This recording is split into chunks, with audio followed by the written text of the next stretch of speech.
In the amber twilight of an age when kings trembled and empires crumbled like ancient parchment, there walked a man whose shadow would stretch across continents. Born beneath Mediterranean stars on an island caught between worlds, he would rise. From the mists of revolution to reshape the very fabric of Europe. His name would be whispered in drawing rooms and shouted from battlefields, carved into stone and written in the blood of nations. This is the story of how a Corsican boy became the colossus of his age, how ambition married destiny, and how one man's dreams became the nightmares and hopes of millions. Listen now, as the winds of history carry us back to where it all began, to the moment when fate first smiled upon Napoleon Bonaparte. If this journey into history moves you, take a moment to like, share, and subscribe.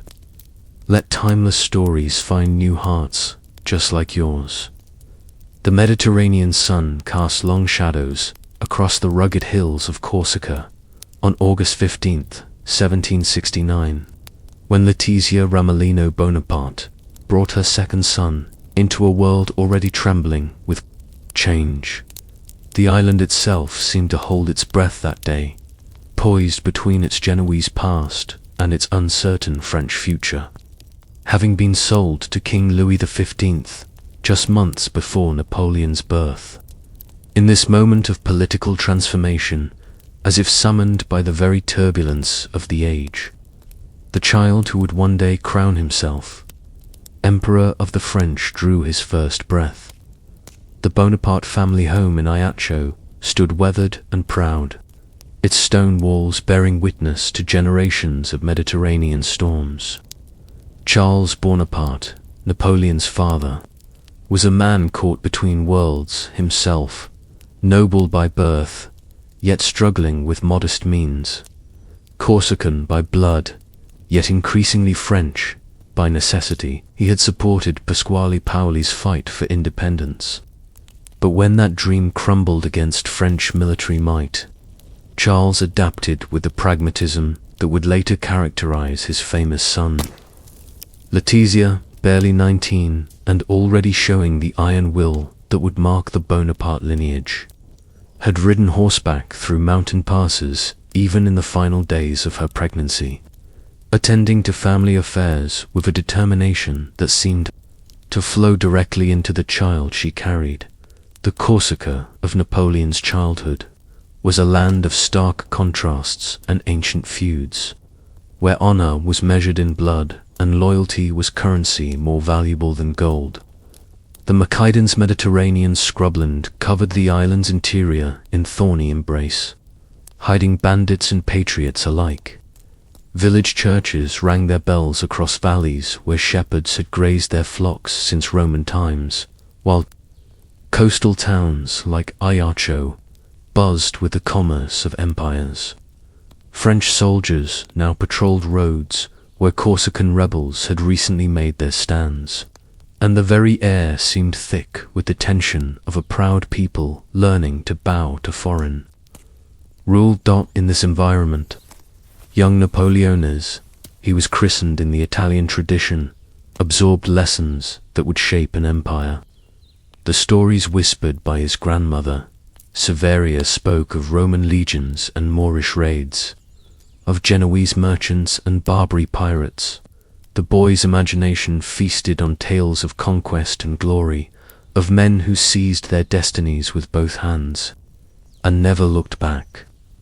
His mother's discipline was legendary, even in a culture that prized stern child rearing. Letizia's household ran with military precision, preparing her children for a world that showed no mercy to the weak or unprepared.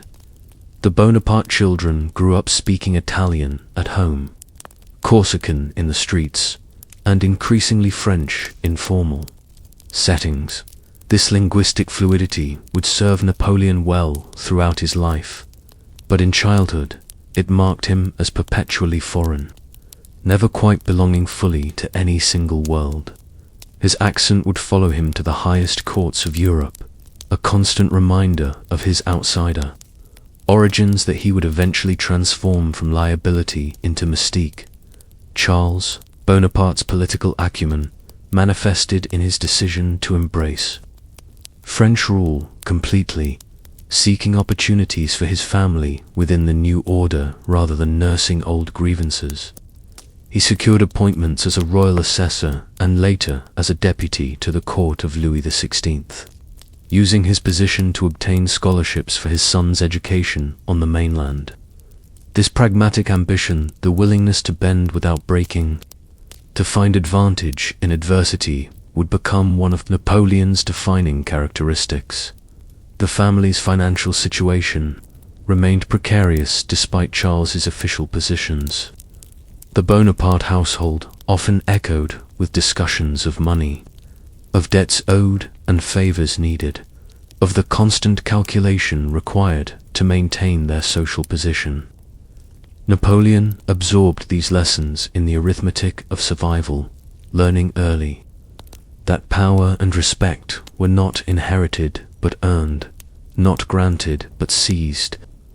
The boy who would later revolutionize European finance first learned its importance while watching his parents count coins by candlelight. As Napoleon grew from infant to child, Corsica itself was undergoing transformation. French administrators arrived with maps and regulations, seeking to impose continental order on Mediterranean chaos. New roads cut through ancient landscapes, and French law began to supersede Corsican custom. The young Bonaparte witnessed firsthand how power could reshape reality, how determined will backed by organized force could rewrite the rules that governed men's lives. These observations, unconsciously absorbed, would later inform his approach to governing an empire that stretched from Spain to Poland. In the spring of 1779, when Napoleon was not yet 10 years old, the course of his destiny shifted dramatically. With his departure from Corsica for the French mainland, Charles Bonaparte had successfully petitioned for his son to receive a royal scholarship to attend the military preparatory school at Brienne, an opportunity that would tear the boy from everything familiar and thrust him into a world designed to forge the future officers of the French monarchy. The journey across the Mediterranean marked more than a geographical transition. It was Napoleon's first step toward transforming from provincial islander to architect of European destiny. The military school of Brienne stood like a fortress of learning in the Champagne region, its austere buildings housing boys from across France who would one day lead the king's armies. Napoleon arrived there in May 1779, a small, dark-haired child whose Corsican accent immediately marked him as foreign among his predominantly French classmates. The institution operated on principles of Spartan discipline. Students rose before dawn, attended mass, endured long hours of instruction in mathematics, languages, and military science, and retired to dormitories where conversation was forbidden after evening prayers. The transformation of young Napoleone into the more French-sounding Napoleon began at Brienne, though the process was neither smooth nor complete. His classmates, many from established French noble families, regarded the Corsican scholarship boy with mixture of curiosity and disdain. They mocked his accent, called him the little corporal for his serious demeanor, and excluded him from their aristocratic cliques. Rather than breaking his spirit, this social isolation forged it into something harder and more determined. Napoleon retreated into books and strategic thinking, finding in intellectual achievement the recognition denied him by birth or wealth. The curriculum at Brienne emphasized classical education alongside military training. Students studied Latin and ancient history, reading of Caesar's campaigns and Alexander's conquests, with minds that were being prepared to command armies themselves. Napoleon excelled in mathematics and history, while struggling with languages. Irony, considering he would later conduct diplomacy across a dozen European courts. His mathematical aptitude particularly impressed his instructors, revealing the analytical mind that would later calculate the precise positioning of cannons and the logistics of moving armies across vast distances. During long winter evenings at Brienne, while other students gossiped or played games, Napoleon immersed himself in military histories and strategic treatises. He devoured accounts of Turenne's campaigns, studied Frederick the Great's tactical innovations, and absorbed the theoretical foundations of artillery science. His instructors noted an unusual intensity in the young Corsican, a burning focus that seemed to consume everything in its path. Where other boys saw lessons to be endured, Napoleon saw knowledge to be conquered and weapons to be wielded in future battles. The social dynamics of Brienne taught Napoleon lessons as valuable as any formal instruction. He learned to navigate the complex hierarchies of French society, understanding how birth, wealth, and connection created invisible but powerful networks of influence. He observed how his wealthier classmates effortlessly commanded deference, through nothing more than family name and financial backing, while merit alone, his own greatest asset, struggled for recognition. These observations would later inform his revolutionary approach to promotion based on talent rather than birth. The principle of careers open to talent that would revolutionize European society. Physical descriptions of Napoleon from his Brienne years paint a picture of a slight, pale boy with penetrating eyes and prematurely serious demeanor. His health was often fragile. He suffered from various childhood ailments that kept him confined to the infirmary for weeks at a time. During these periods of forced inactivity, he read voraciously, expanding his knowledge of history, geography, and military science. His photographic memory, which would later allow him to recall the names and faces of thousands of soldiers, first manifested itself in his ability to quote extensive passages from the books he consumed during these solitary hours. The religious instruction at Brienne exposed Napoleon to Catholic theology and ritual, though it failed to instill deep faith in the young skeptic. Even as a child, he questioned religious authority with the same analytical rigor he applied to military problems. This early religious skepticism would later inform his pragmatic approach to faith as a tool of statecraft rather than personal devotion. He would eventually sign a Concordat with the Pope, not from piety, but from political calculation, understanding that spiritual authority could be as useful as military force in governing diverse populations. Letters from home brought news of Corsica, continued integration into French administrative systems, of his father's growing influence in local politics, and of his mother's successful management of an expanding household. Letizia's correspondence revealed a woman of remarkable strength and practical wisdom, offering advice that combined maternal affection with shrewd political insight. Her influence on Napoleon's character was profound and lasting. Throughout his life, he would display the same combination of emotional intensity and calculating pragmatism that characterized his formidable mother. As Napoleon's years at Brienne progressed, his academic performance improved steadily, while his social isolation deepened.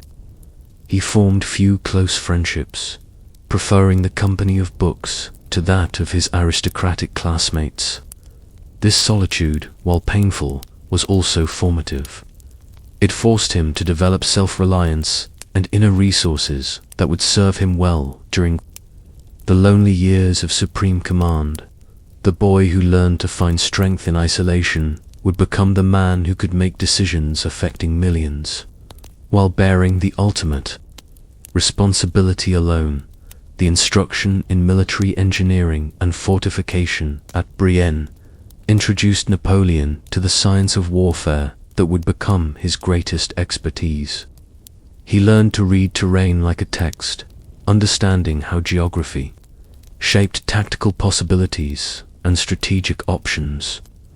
Hours spent studying maps and calculating fields of fire developed the spatial intelligence that would later allow him to position his armies with mathematical precision across European battlefields. The theoretical knowledge absorbed in dusty classrooms would soon be tested in the crucible of revolutionary warfare. The autumn of 1784 brought Napoleon to Paris and the prestigious École Militaire, the culmination of his military education and the gateway to a commission in the Royal Army. At 15, he walked through the gates of this institution with the confidence of proven academic excellence, having graduated from Brienne in just 4 years rather than the usual 6. The École Militaire represented the pinnacle of French military education, training the elite officers who would serve in the most prestigious regiments of the monarchy. Here, surrounded by the architectural grandeur of Parisian monuments and the intellectual ferment of pre-revolutionary France, Napoleon would complete his transformation from Corsican provincial to French officer. The curriculum at the École Militaire was more advanced and specialized than Brienne's broad foundation. Students delved deeply into higher mathematics, studied the latest developments in artillery science, and received intensive training in military engineering. Napoleon's mathematical gifts flourished in this environment, earning him recognition from instructors who had trained generations of French officers. His particular fascination with artillery, the most technical and mathematical of military sciences, would soon prove prophetic. The young man who excelled in calculating trajectories and explosive charges was unknowingly preparing for an age when superior firepower would decide the fate of nations. Paris, in the 1780s, was a city balanced on the edge of transformation, though few could have predicted the revolutionary avalanche that would soon sweep away centuries of tradition. The streets buzzed with philosophical debate, political pamphlets circulated in coffee houses, and new ideas about government and society challenged ancient assumptions about divine right and aristocratic privilege. Napoleon absorbed this intellectual atmosphere with the same intensity he brought to his military studies. He read Rousseau and Voltaire, studied the American Revolution's example of successful rebellion against monarchy, and began to formulate his own theories about power, legitimacy, and social organization. The financial pressures that had always shadowed the Bonaparte family intensified during Napoleon's time in Paris. His father's death in February 1785 thrust new responsibilities onto the 16-year-old student, making him effectively the head of a family that included his mother and 7 siblings. The modest inheritance Charles left behind was quickly consumed by debts and ongoing expenses, forcing Napoleon to seek early graduation from the École Militaire to begin earning an officer's salary. This premature assumption of adult responsibilities deepened his natural seriousness and strengthened his determination to succeed at whatever cost. Napoleon's graduation from the École Militaire in September 1785 ranked him 42nd in a class of 58, a respectable if not outstanding performance that reflected both his academic abilities and his foreign origins. His instructors noted his exceptional talent for mathematics and military engineering while commenting on his reserved personality and difficulty forming close relationships with fellow students. The young second lieutenant who received his commission in the artillery regiment of Letizia possessed all the technical knowledge necessary for military success. What remained to be seen was whether he possessed the leadership qualities that would distinguish him from thousands of other competent officers. The regiment of La Fère, stationed in Valence, provided Napoleon's first taste of military life. Beyond the classroom, here he encountered soldiers rather than students, men whose loyalty had to be earned rather than assumed. The daily routine of garrison duty drill, maintenance, administration gave him practical experience in the mechanics of military organization. He learned how to manage supplies, motivate subordinates, and maintain discipline among men who had little education but vast experience in the realities of soldiering. These lessons in practical leadership would prove invaluable when he later commanded armies numbering in the hundreds of thousands. The young artillery officer's spare time was devoted to voracious reading and intense self-education. He consumed works on history, philosophy, politics, and military strategy with systematic thoroughness, filling notebooks with observations and developing theories about leadership and governance. His reading of Plutarch's lives of great men particularly influenced his developing worldview, reinforcing his belief that exceptional individuals could reshape history through force of will and superior ability. The classical examples of Caesar and Alexander provided templates for his own ambitions, even as he remained ostensibly a loyal officer of the French crown. Financial worries continued to plague Napoleon throughout his early military career. His lieutenant's salary was modest, and the ongoing needs of his Corsican family consumed most of his income. He lived frugally, often dining alone and avoiding the expensive social activities that characterized officer life in the Royal Army. This enforced economy taught him the value of money and the importance of financial resources in achieving political and military objectives. The young man who counted coins carefully in provincial garrisons would later understand that successful campaigns required not just strategic brilliance, but also adequate funding and efficient supply systems. The revolutionary ferment, spreading through France in the late 1780s, found a receptive audience in the ambitious young Corsican. Napoleon followed political developments with keen interest, recognizing that times of upheaval created opportunities for men of talent to rise beyond the limitations of birth and circumstance. His correspondence from this period reveals growing criticism of the monarchy's inefficiency and increasing sympathy for ideas of merit-based advancement and rational administration.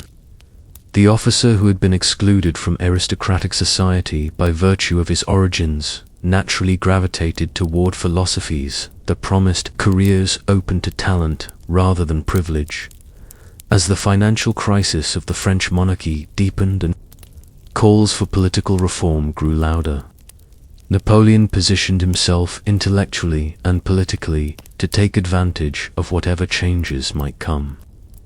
He wrote pamphlets advocating Corsican rights, studied the American example of successful revolution, and networked with other junior officers who shared his reformist sympathies. The combination of military training, classical education, and political awareness that he had acquired over nearly a decade of systematic preparation was about to be tested in the crucible of revolutionary transformation that would remake not just France, but all of Europe. The stage was now set for the next phase of Napoleon's remarkable ascent. The boy from Corsica had become a trained officer of proven competence, armed with theoretical knowledge, practical experience, and burning ambition. As the summer of 1789 approached and the Estates General prepared to convene for the first time in over a century, few could have predicted that this obscure artillery lieutenant would soon emerge as one of history's most consequential figures.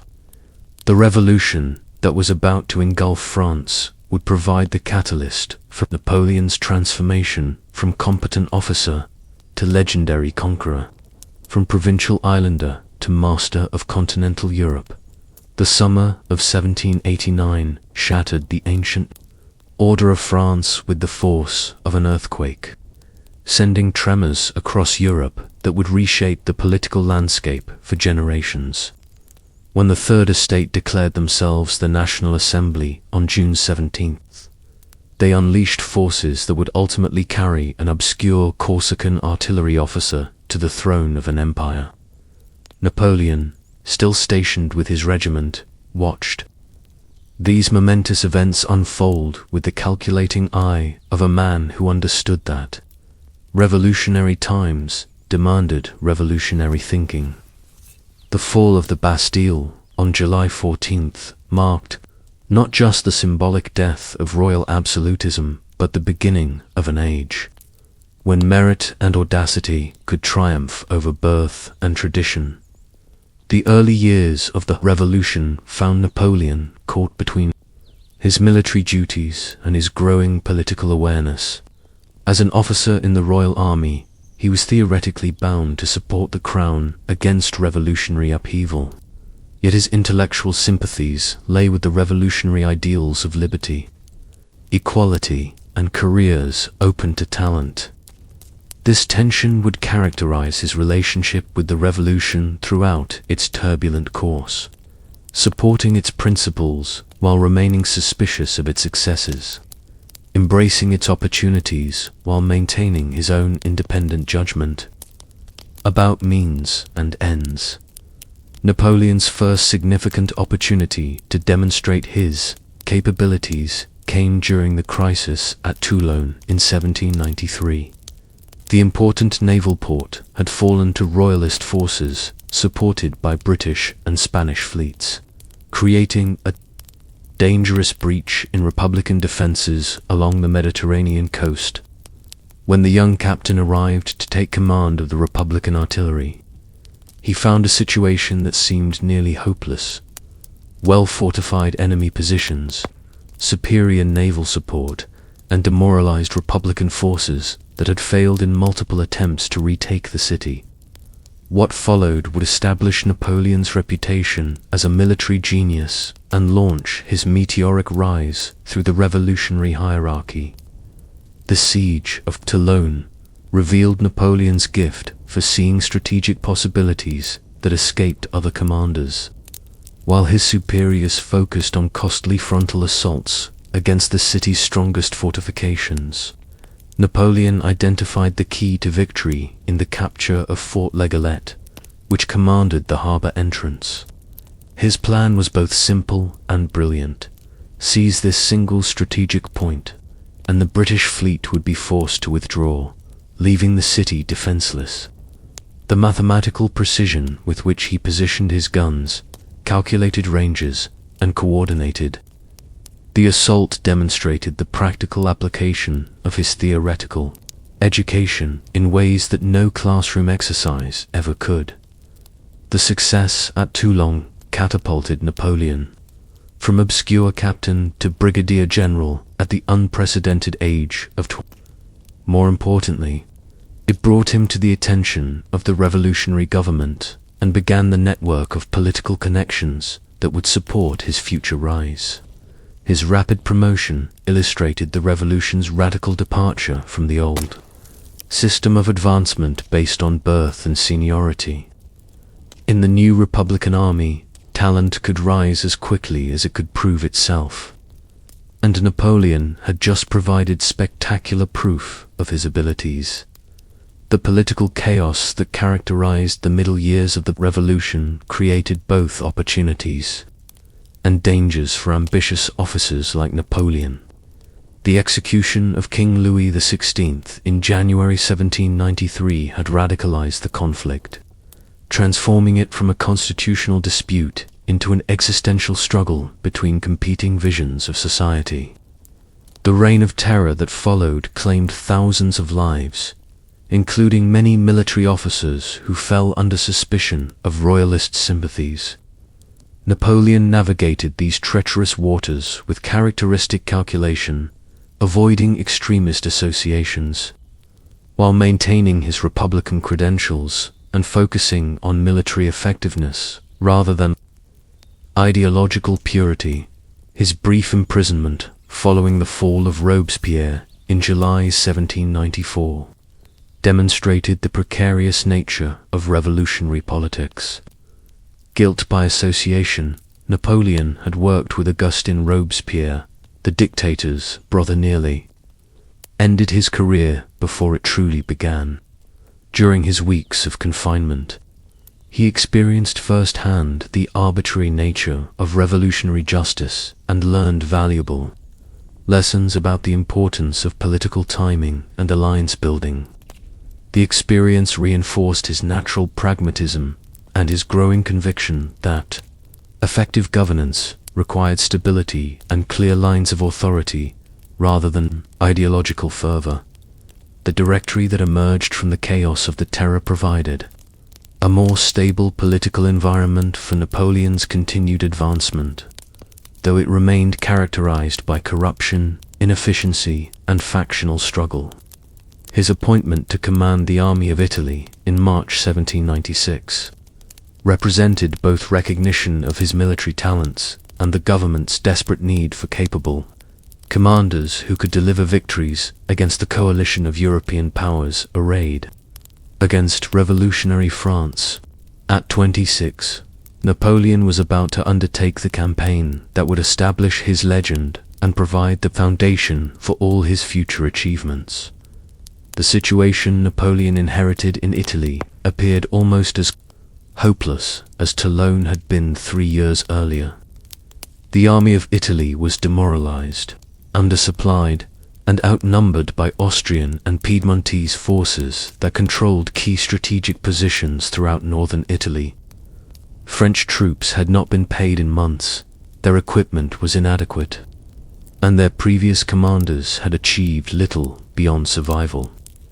Into this military disaster walked a young general whose combination of intellectual brilliance, emotional intensity, and absolute confidence would transform defeat into triumph and launch the most remarkable military career in European history.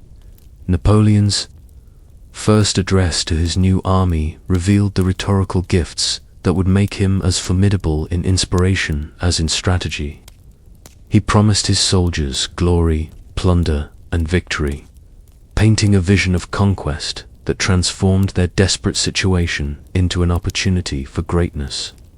More importantly, he immediately set about implementing the organizational and tactical innovations that would revolutionize European warfare. His emphasis on speed, concentration of force, and the coordination of different military arms created a new model of military effectiveness that his enemies would struggle to counter for the next 2 decades.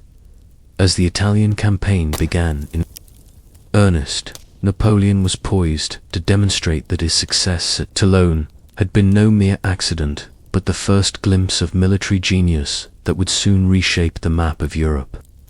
The young general, who had learned warfare in the classrooms of Brienne and the École Militaire, was about to receive his true education in the crucible of continental conflict, where theoretical knowledge would be tested against the realities of commanding armies and determining the fate of nations.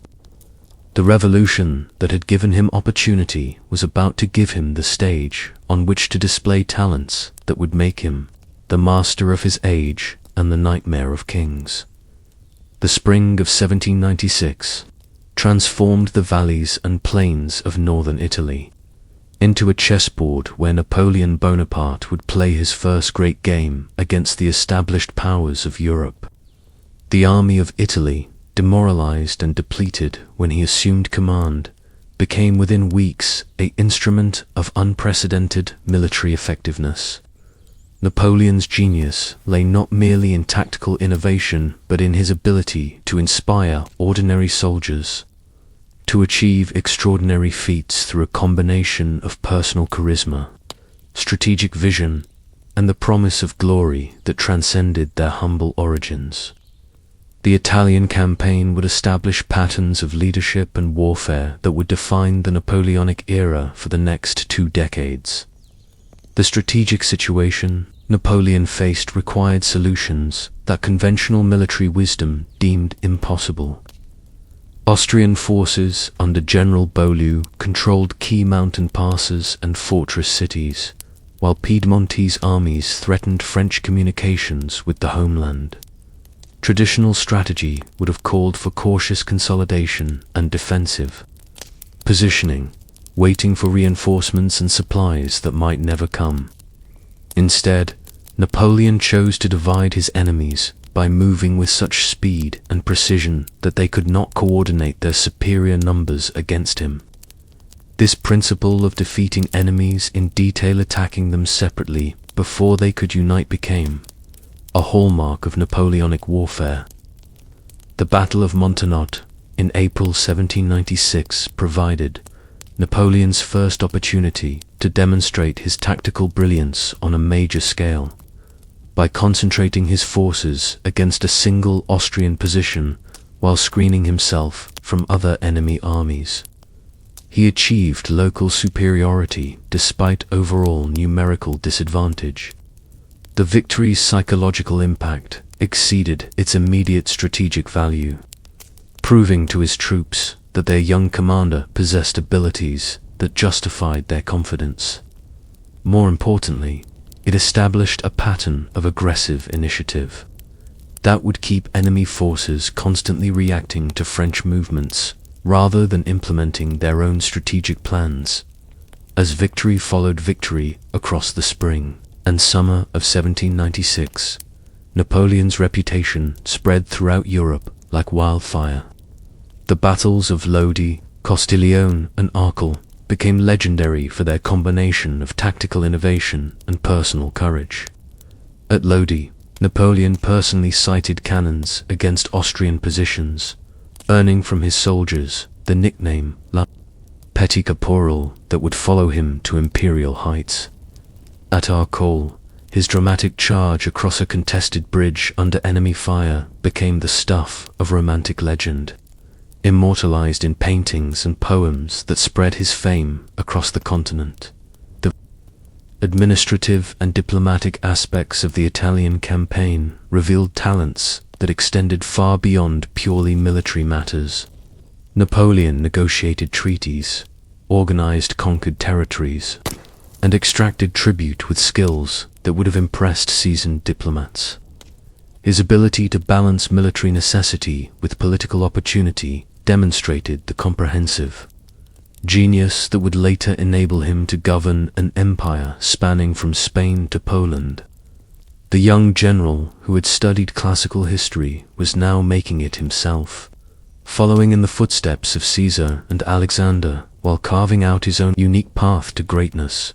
The wealth extracted from Italian conquests provided both immediate military advantages and long-term political leverage. Napoleon's dispatches to Paris were accompanied by wagons loaded with gold, silver, and artistic treasures that helped finance the revolutionary government while demonstrating the practical benefits of his campaigns. This connection between military success and economic gain would become a defining characteristic of the Napoleonic system, creating a symbiotic relationship between conquest and prosperity that sustained his empire during its years of expansion. Personal relationships formed during the Italian campaign would shape Napoleon's future in ways that extended far beyond military considerations. His marriage to Josephine de Beauharnais in March 1796, just days before departing for Italy, connected him to the sophisticated society of Parisian survivors of the Terror. Josephine's connections among former nobles and influential survivors of the revolutionary upheaval provided Napoleon with social legitimacy that complemented his military achievements. Their passionate correspondence during the campaign revealed an emotional intensity that contrasted sharply with his calculating public persona. The transformation of the Army of Italy under Napoleon's command created a new model of military organization that would influence European warfare for generations. His emphasis on merit-based promotion, shared hardship between officers and men, and the systematic use of military engineering in offensive operations established patterns that would be copied and adapted by military forces across the continent. The esprit de corps that characterized his Italian veterans would form the core of the Grande Armée that would later march to Moscow and beyond, as the Italian campaign drew toward its climax with the Austrian surrender at Campo Formio in October 1797. Napoleon had transformed himself from promising young general into a figure of European significance. The treaty he negotiated personally with Austrian representatives demonstrated diplomatic skills that matched his military talents, while the territorial reorganization of northern Italy showed his capacity for comprehensive statesmanship. The 28-year-old who returned to Paris in December 1797 was no longer merely a successful general but a political force, whose future ambitions would soon transcend the revolutionary government that had created him. The acclaim that greeted Napoleon's return to Paris revealed the extent to which his Italian victories had captured the French imagination. Here was living proof that revolutionary France could not only defend itself against European monarchies, but could defeat them decisively and reshape the map of Europe in the process. The Directory that welcomed him home also recognized in his success a potential threat to their own authority. The general who had proven capable of conquering kingdoms might well prove capable of overthrowing governments, a suspicion that would soon prove prophetic as Napoleon contemplated his next moves in the comfortable salons of Paris, surrounded by admirers and flatterers who hung on his every word. He was already planning campaigns that would dwarf his Italian achievements. The success of those mountain valleys and river crossings had been merely the opening movement of a symphony that would soon encompass all of Europe. The young man who had dreamed of glory while reading classical histories in the libraries of Brienne and the École Militaire was now positioned to surpass even his most ambitious fantasies. Though the price of such greatness would ultimately prove beyond his ability to calculate or control, the lessons learned in Italy, the importance of speed and concentration, the value of inspiring leadership, the necessity of political sophistication, alongside military skill would guide Napoleon through the challenges and opportunities that lay ahead. But as he basked in the glory of his achievements and planned even greater conquests, he could not yet foresee how the very success that had elevated him above ordinary mortals would eventually create the circumstances of his own destruction. The Italian campaign had made him a legend. Future campaigns would make him an emperor, and ultimately a prisoner on a distant island where his dreams of glory would finally come to rest in the endless rhythm of Atlantic waves.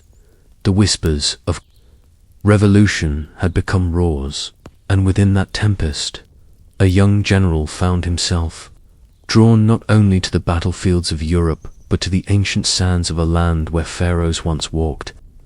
The Directory, struggling to maintain its grip on a France still trembling from the earthquake of change, saw in Napoleon Bonaparte both an opportunity and a threat.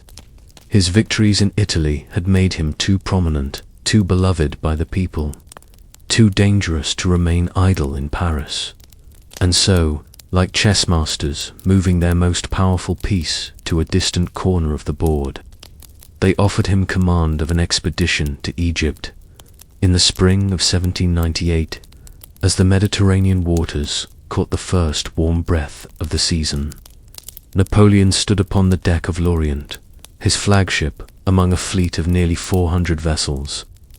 The armada stretched across the horizon like a constellation fallen to earth, carrying not only 38,000 soldiers, but also a caravan of scholars, scientists, and artists.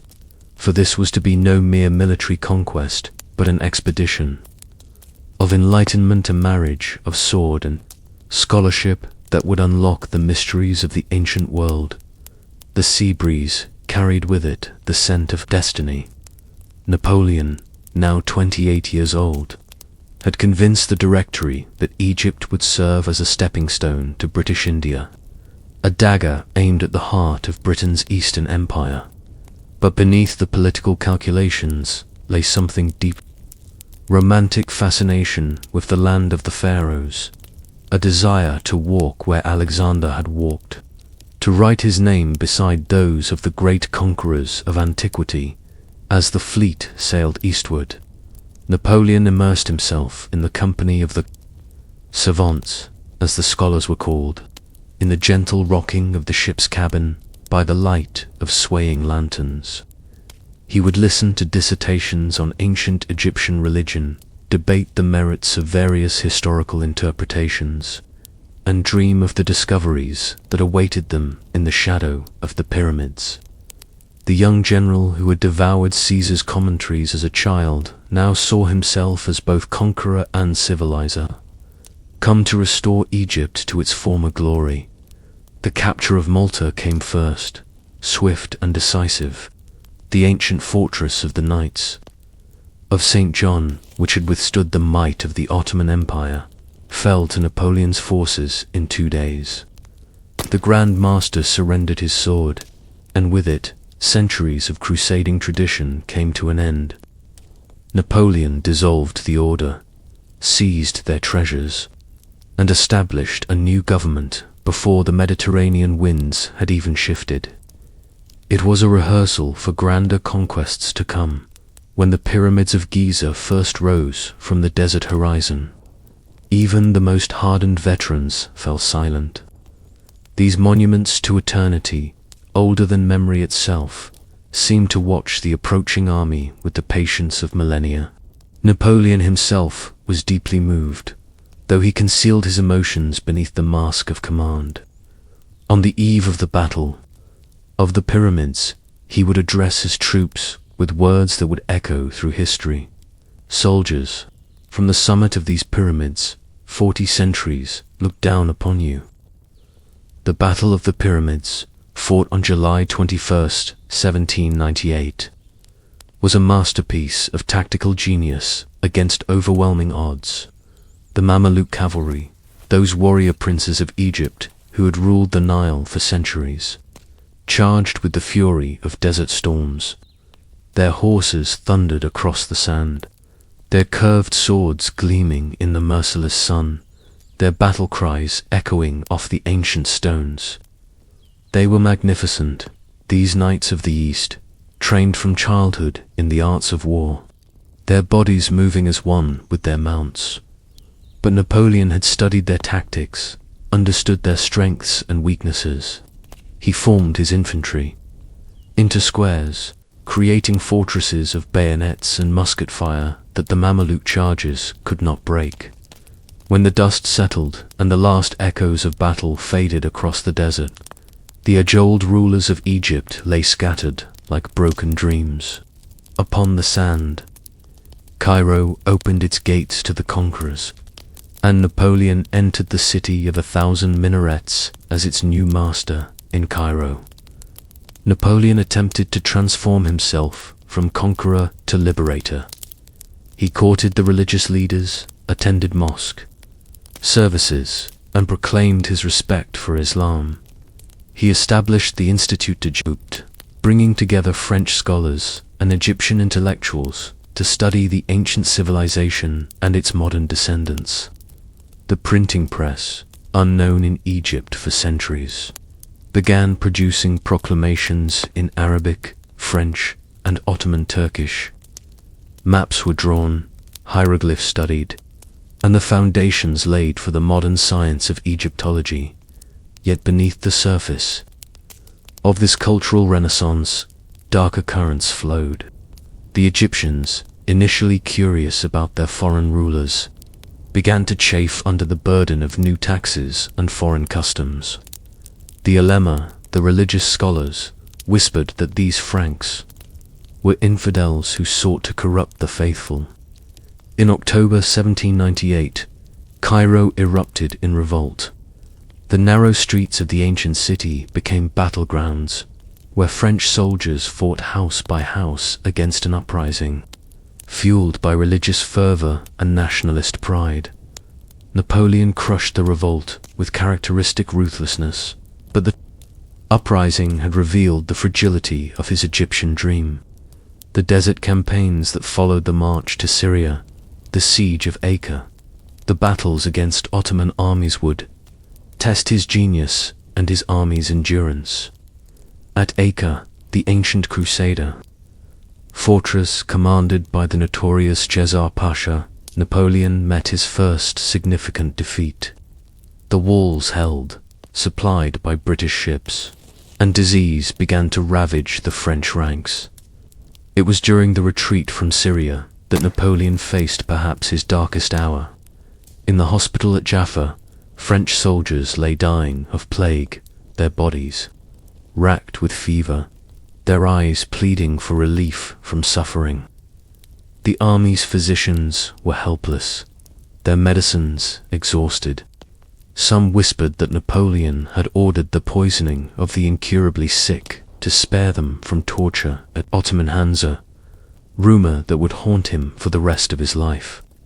Whether true or false, while Napoleon waged his campaigns beneath the burning sun of the East, France itself was convulsing with new crises. The Directory, that five-headed creature of revolution, was dying of its own contradictions. The economy teetered on the edge of collapse. The assignats revolutionary paper money had become worthless scraps, and the armies on the European frontiers were suffering defeat after defeat. The Second Coalition had formed against France, uniting Britain, Austria, and Russia in a deadly embrace intended to strangle the revolution in its cradle. News of these disasters reached Napoleon through dispatches carried by swift ships across the Mediterranean. In the comfort of his headquarters in Cairo, surrounded by the luxuries of the East and the intellectual stimulation of his savants, he watched the dissolution of everything he had fought to achieve. The Republic was bleeding, and its leaders seemed powerless to staunch the wounds. It was then that Napoleon made the decision that would change the course of his life and the destiny of Europe. He would abandon his army and return to France on the night of August 22nd, 1799, under a canopy of stars that had witnessed the rise and fall of empires. Napoleon boarded the frigate Muiron with a small group of chosen companions. He left behind General Kleber to command the Army of the Orient, along with detailed instructions for governing Egypt. But in his heart, he knew this was farewell not just to Egypt, but to the young general who had dreamed of following in Alexander's footsteps. The man who would return to France would be someone else entirely. The voyage home was fraught with peril. British ships patrolled the Mediterranean like hunting wolves, and capture would mean imprisonment or death. For 47 days, the small French squadron played a deadly game of hide-and-seek among the islands and coastal waters.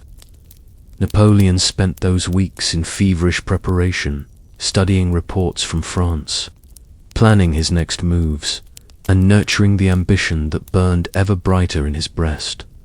When the Muiron finally dropped anchor in the harbour of Frigis on October 9, 1799, Napoleon was greeted not as a deserter who had abandoned his post, but as a conquering hero returned from the East.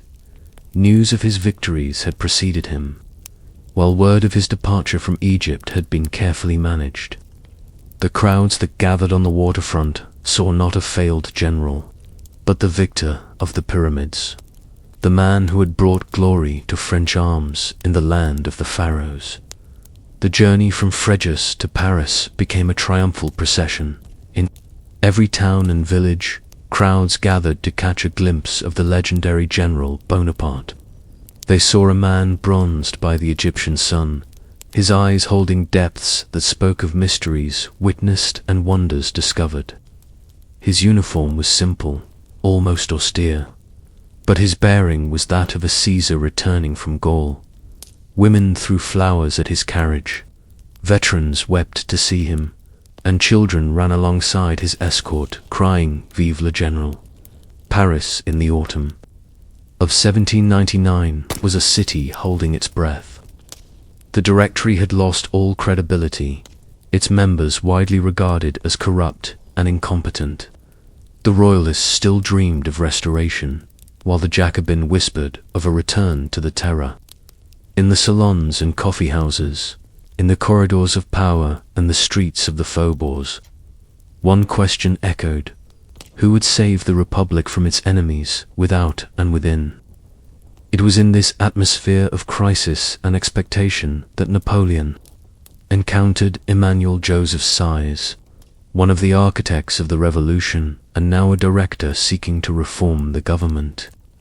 Size, the priest-turned-politician who had penned the influential pamphlet, "What is the Third Estate?" had been searching for what he called a sword, a general with enough prestige to lead a coup d'état that would establish a new and more stable constitution. The meeting between Napoleon and Size was like the collision of two worlds, the practical and the theoretical, the sword and the pen. Size had envisioned a grateful general who would serve as the military instrument of civilian reformers. What he found was a man whose ambitions had been honed to a razor's edge by exile, and whose understanding of power had been deepened by command. Napoleon listened to Size's constitutional theories with the patience of a cat watching a mouse, knowing that the Abbé's plans would serve his purposes while the Abbé himself would not. The conspiracy that followed was a masterpiece of calculation and timing. Napoleon's brothers Joseph and Lucien worked tirelessly to build support among the moderate Republicans and former Jacobin. His stepdaughter Hortense held salons where influential women spread favorable gossip. Most importantly, Napoleon cultivated the loyalty of key military commanders in and around Paris, men who remembered his victories and who had little love for the bumbling Directory. The coup of 18 Brumaire, November 9, 1799, in the revolutionary calendar began with theatrical precision.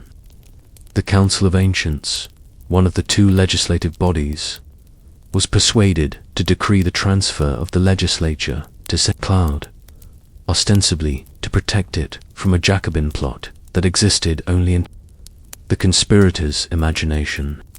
Napoleon was appointed to command the troops guarding the legislature, giving him legal authority to position his forces at St. Cloud. In the orangery of the former royal palace, the carefully laid plans began to unravel. The Council of 500, suspicious of the maneuvers, demanded explanations. When Napoleon entered the chamber to address the deputies, he was greeted not with applause, but with cries of "Down with the dictator," and "Outlaw him." For a moment, the hero of Italy and Egypt stood paralyzed, his legendary eloquence deserting him as hostile faces surrounded him. It was his brother, Lucien, serving as president of the Council of 500, who saved the coup from disaster. With dramatic flair, Lucien declared that the deputies were being influenced by British daggers, ludicrous claim that nonetheless provided justification for military intervention. When the deputies still refused to disperse, Lucien stepped outside and, in full view of the waiting soldiers, drew his sword and placed it against his brother's chest, declaring that he would kill Napoleon himself if he ever acted against the liberty of France. The gesture was pure theatre, but it had its intended effect. The soldiers, convinced that they were protecting the Republic rather than destroying it, marched into the orangery with fixed bayonets. The deputies fled through the windows, their togas fluttering like the wings of startled birds. By evening, a rump parliament had been assembled to rubber-stamp the new government, and the Directory was consigned to history. The Constitution of the Year 8, hastily drafted in the weeks following the coup, created a government that was revolutionary in its efficiency and conservative in its structure. Executive power was vested in 3 consuls, but only the first consul Napoleon possessed real authority. The other 2, Size and Roger Ducos, were reduced to advisory roles. Their constitutional theories swept aside by the realities of power. At 30 years of age, Napoleon Bonaparte became the effective ruler of France, the boy from Corsica, who had once struggled with the French language and been mocked by his classmates, now commanded the resources of the most powerful nation in Europe. Yet the France he inherited was a nation exhausted by a decade of revolution, its finances in ruins, its administration in chaos, its enemies gathering like storm clouds on every frontier. The transformation that Napoleon wrought upon France in the years that followed would earn him a place among history's greatest administrators. While he never forgot that he was, at heart, a soldier, he understood that lasting victory required more than military genius, demanded the complete reconstruction of the state and society. The revolution had torn down the old order with magnificent fury, but it had struggled to build anything stable in its place. Napoleon would complete the work that the revolution had begun. The Concordat with Pope Pius VII, signed in 1801, was perhaps the most audacious of Napoleon's early domestic achievements. The revolution had sought to destroy the Catholic churches, influence in France, creating a schism that had torn the nation apart. Priests who had taken the constitutional oath were opposed by those who remained loyal to Rome, while ordinary Catholics found themselves caught between their faith and their patriotism. Napoleon approached this seemingly intractable problem with the pragmatism that would characterize his rule. He recognized that the majority of French people remained Catholic in their hearts, whatever their political allegiances might be. Religion, he would later observe, is what prevents the poor from murdering the rich. The Concordat restored the Catholic Church's position in France, while maintaining the state's authority over ecclesiastical affairs. It was a masterpiece of compromise that healed one of the revolution's most festering wounds. But it was in the realm of law that Napoleon would leave his most enduring legacy. The legal system of the Ancien regime had been a patchwork of contradictory customs, privileges, and regional variations. The revolution had proclaimed equality before the law, but had struggled to create a coherent legal framework. Napoleon assembled the finest legal minds in France to create what would become known as the Napoleonic Code, a comprehensive system of civil law that would influence legal systems around the world for centuries to come. Working with tireless energy, Napoleon personally participated in the drafting sessions, bringing to the discussion not only his formidable intellect, but also his practical experience of governing diverse populations. The code that emerged reflected his vision of a society based on merit rather than birth, where property rights were sacred, where the family was the fundamental unit of social organization, and where the state's authority was absolute within its proper sphere. The transformation of French education was equally revolutionary. Napoleon understood that the new France would require a new type of citizen, educated, disciplined, and loyal to the state rather than to local traditions or religious authorities. The creation of the Lycées state secondary schools that would train the future elite was designed to produce a generation of Frenchmen who would serve the empire with the same devotion that their ancestors had shown to their feudal lords. While Napoleon labored to reconstruct France from within, his enemies abroad were not idle. The Second Coalition, believing that the coup of Brumaire had weakened France, launched new offensives on multiple fronts. Austrian armies advanced in Germany and Italy, while British gold financed revolts in the Vendée and Brittany. The young Consulate faced the same existential threats that had nearly destroyed the Directory. Napoleon's response was swift and decisive. The campaign of 1800 would demonstrate that the general who had conquered in Italy and Egypt had lost none of his military genius. The crossing of the Great St. Bernard Pass in May 1800 became the stuff of legend. 40,000 French soldiers hauling their artillery through alpine snows, following their first consul over precipices that seemed to touch the sky itself.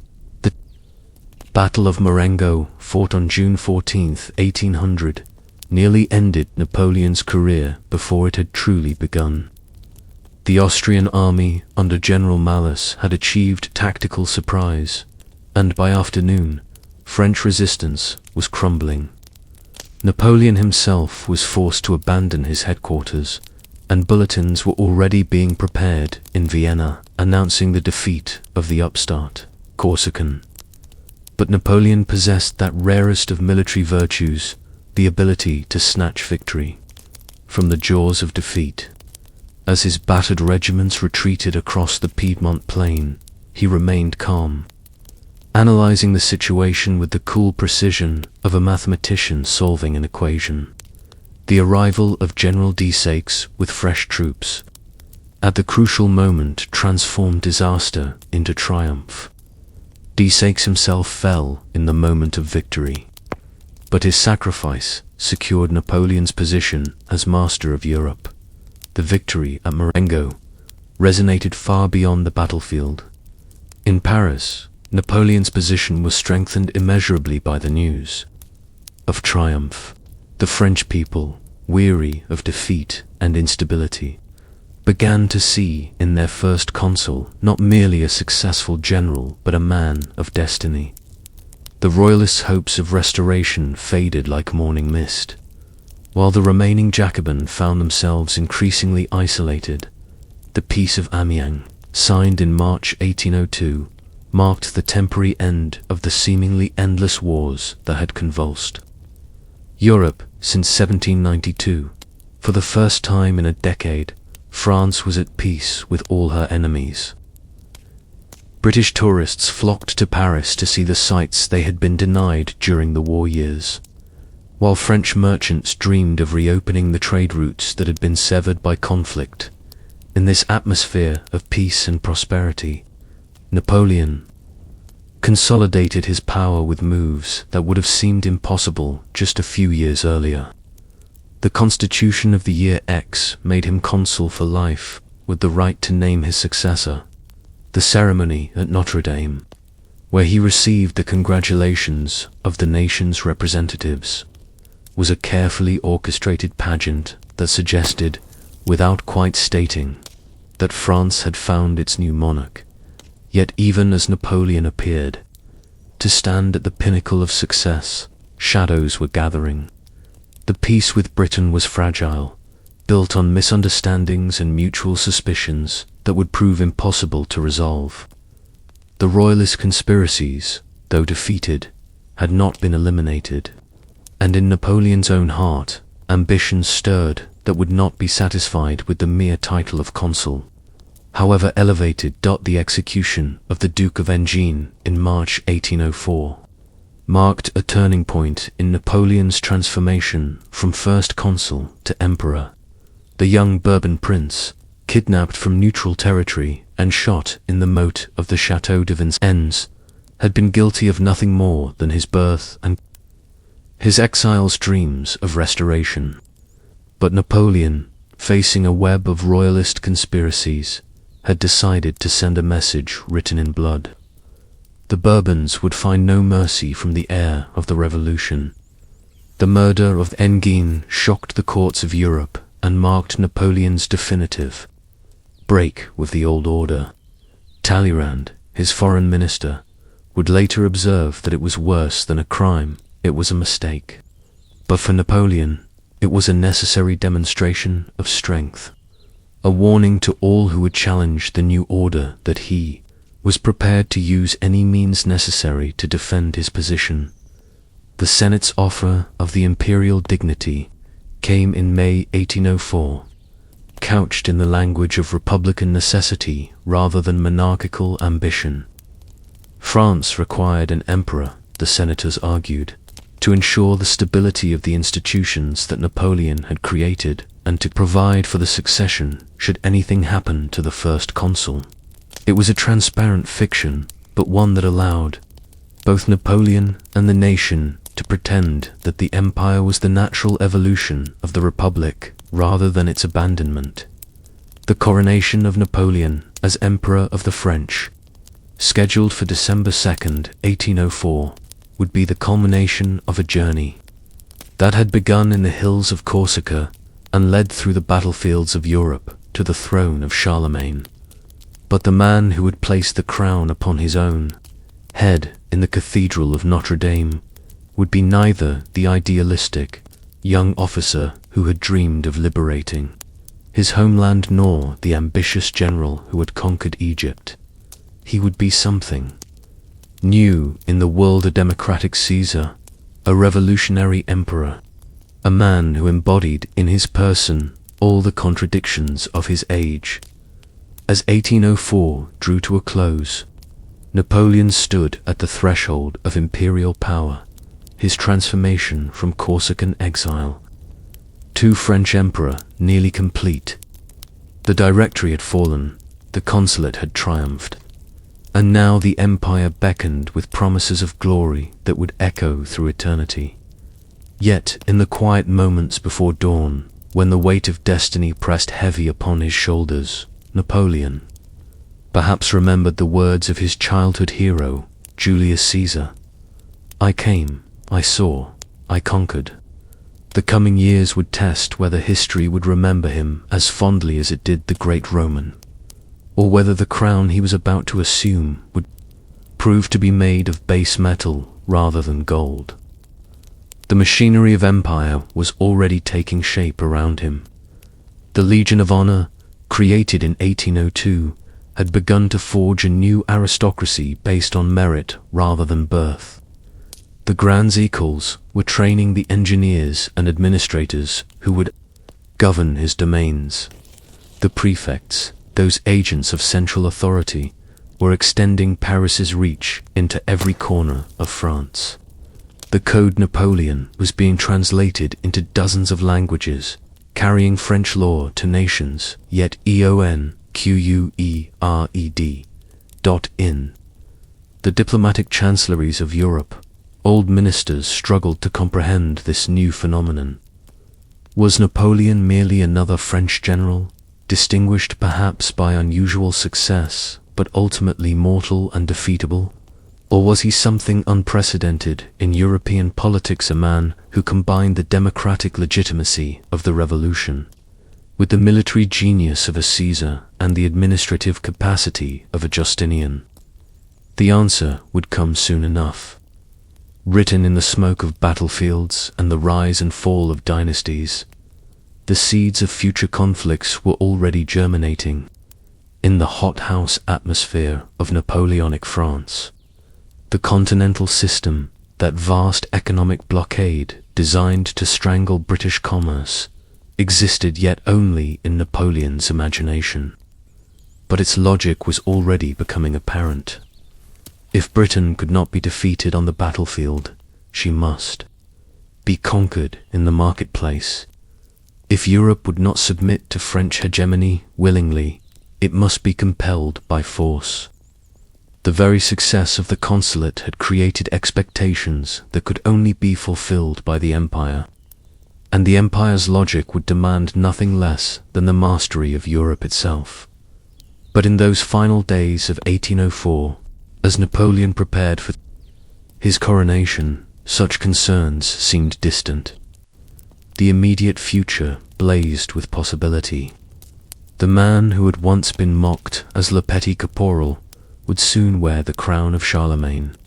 The revolution, which had begun with the storming of the Bastille and the declaration of the rights of man, would culminate in the rise of a new Caesar. History was about to witness the birth of an empire that would reshape the map of Europe and echo through the centuries like the sound of distant thunder. The transformation from revolutionary general to imperial sovereign would unfold like a carefully orchestrated symphony, each movement building upon the last until the crescendo of absolute power resonated across the continent. Napoleon's ascension to the throne was not merely a political maneuver. It was the crystallization of ambition into destiny, the moment when mortal achievement transcended into legend.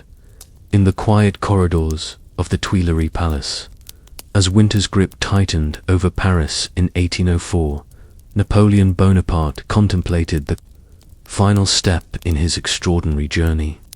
The Consulate had stabilized France, brought order from chaos, and established his authority over a grateful nation.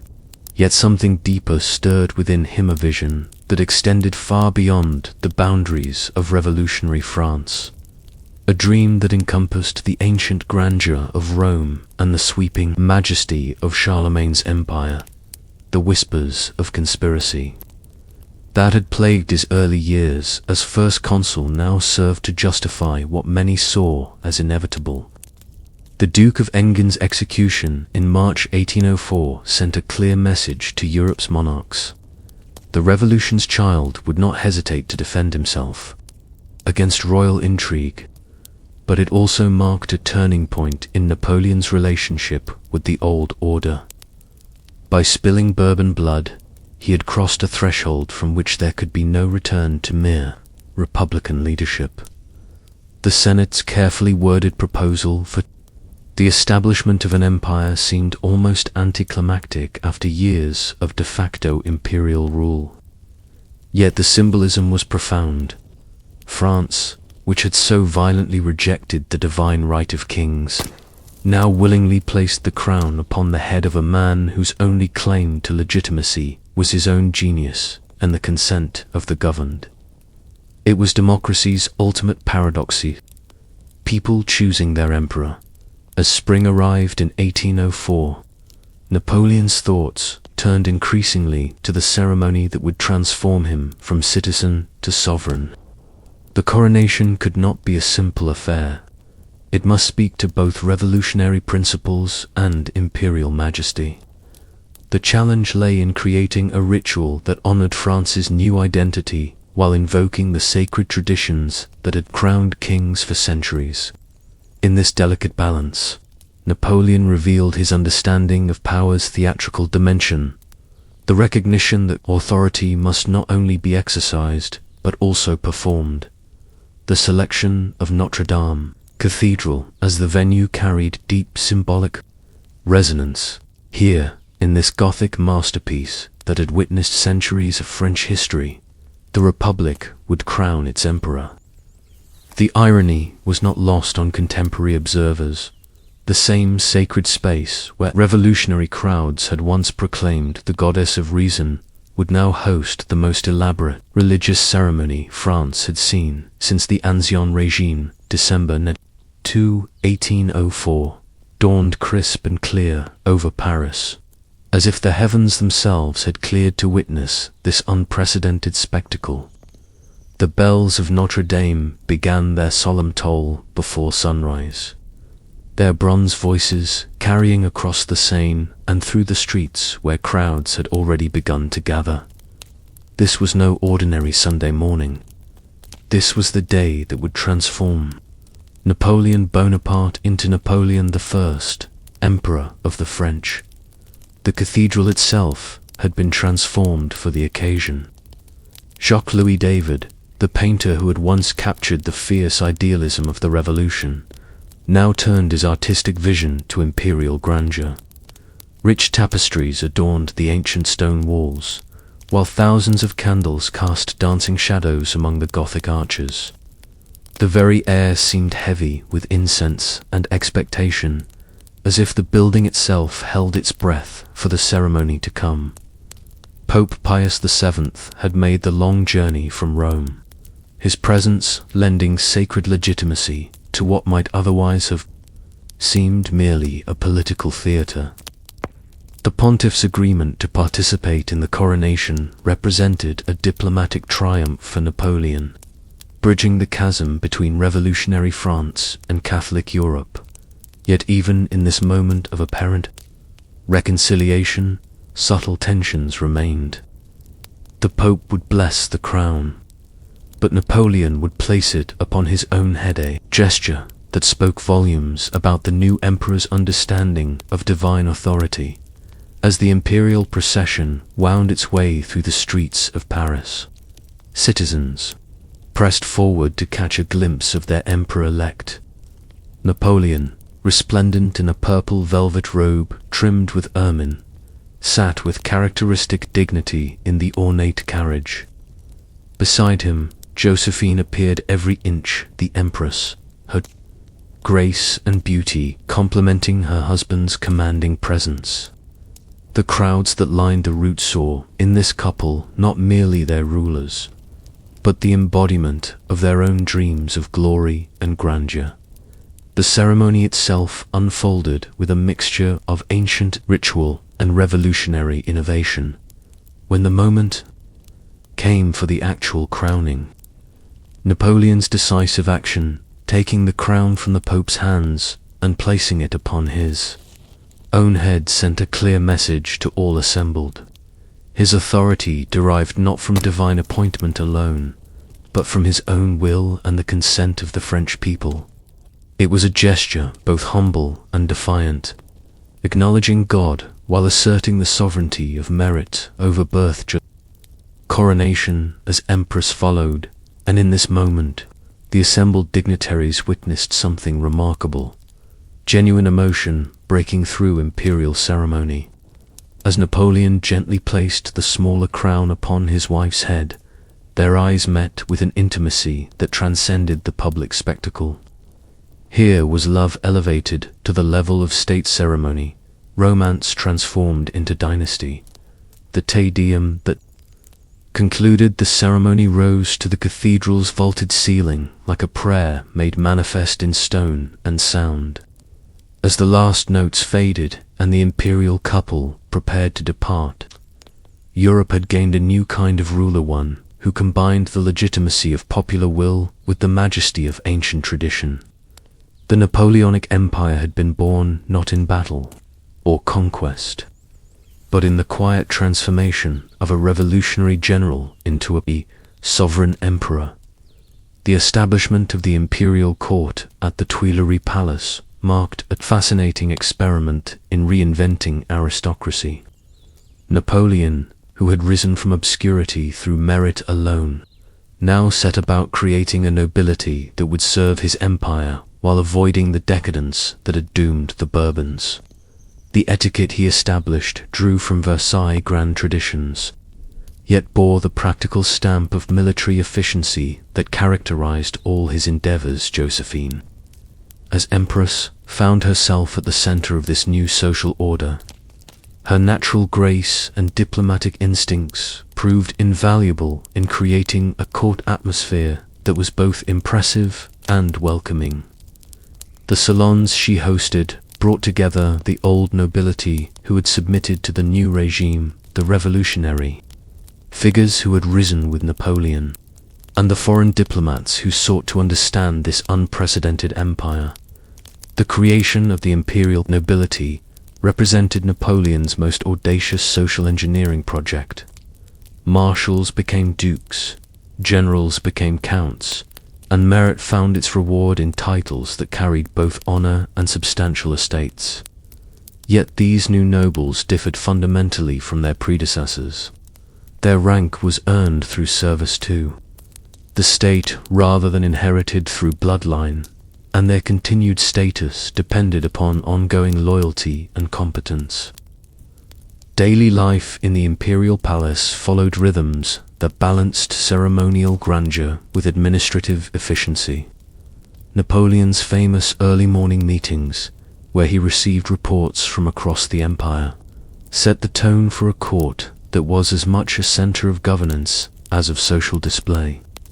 Ministers, marshals, and administrators moved through the palace corridors with purposeful energy.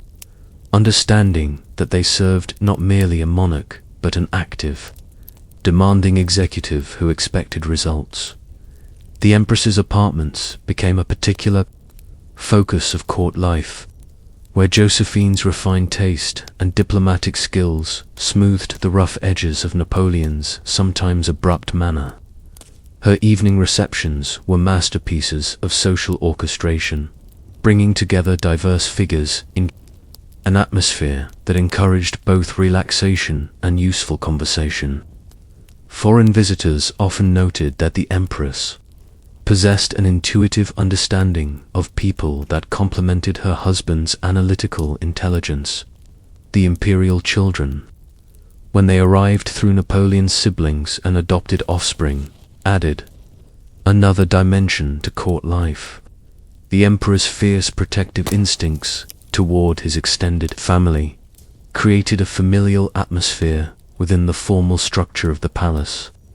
Young princes and princesses grew up surrounded by the intrigues and ceremonies of Europe's newest dynasty, their education carefully supervised by their imperial uncle, who understood that they represented the future of his legacy.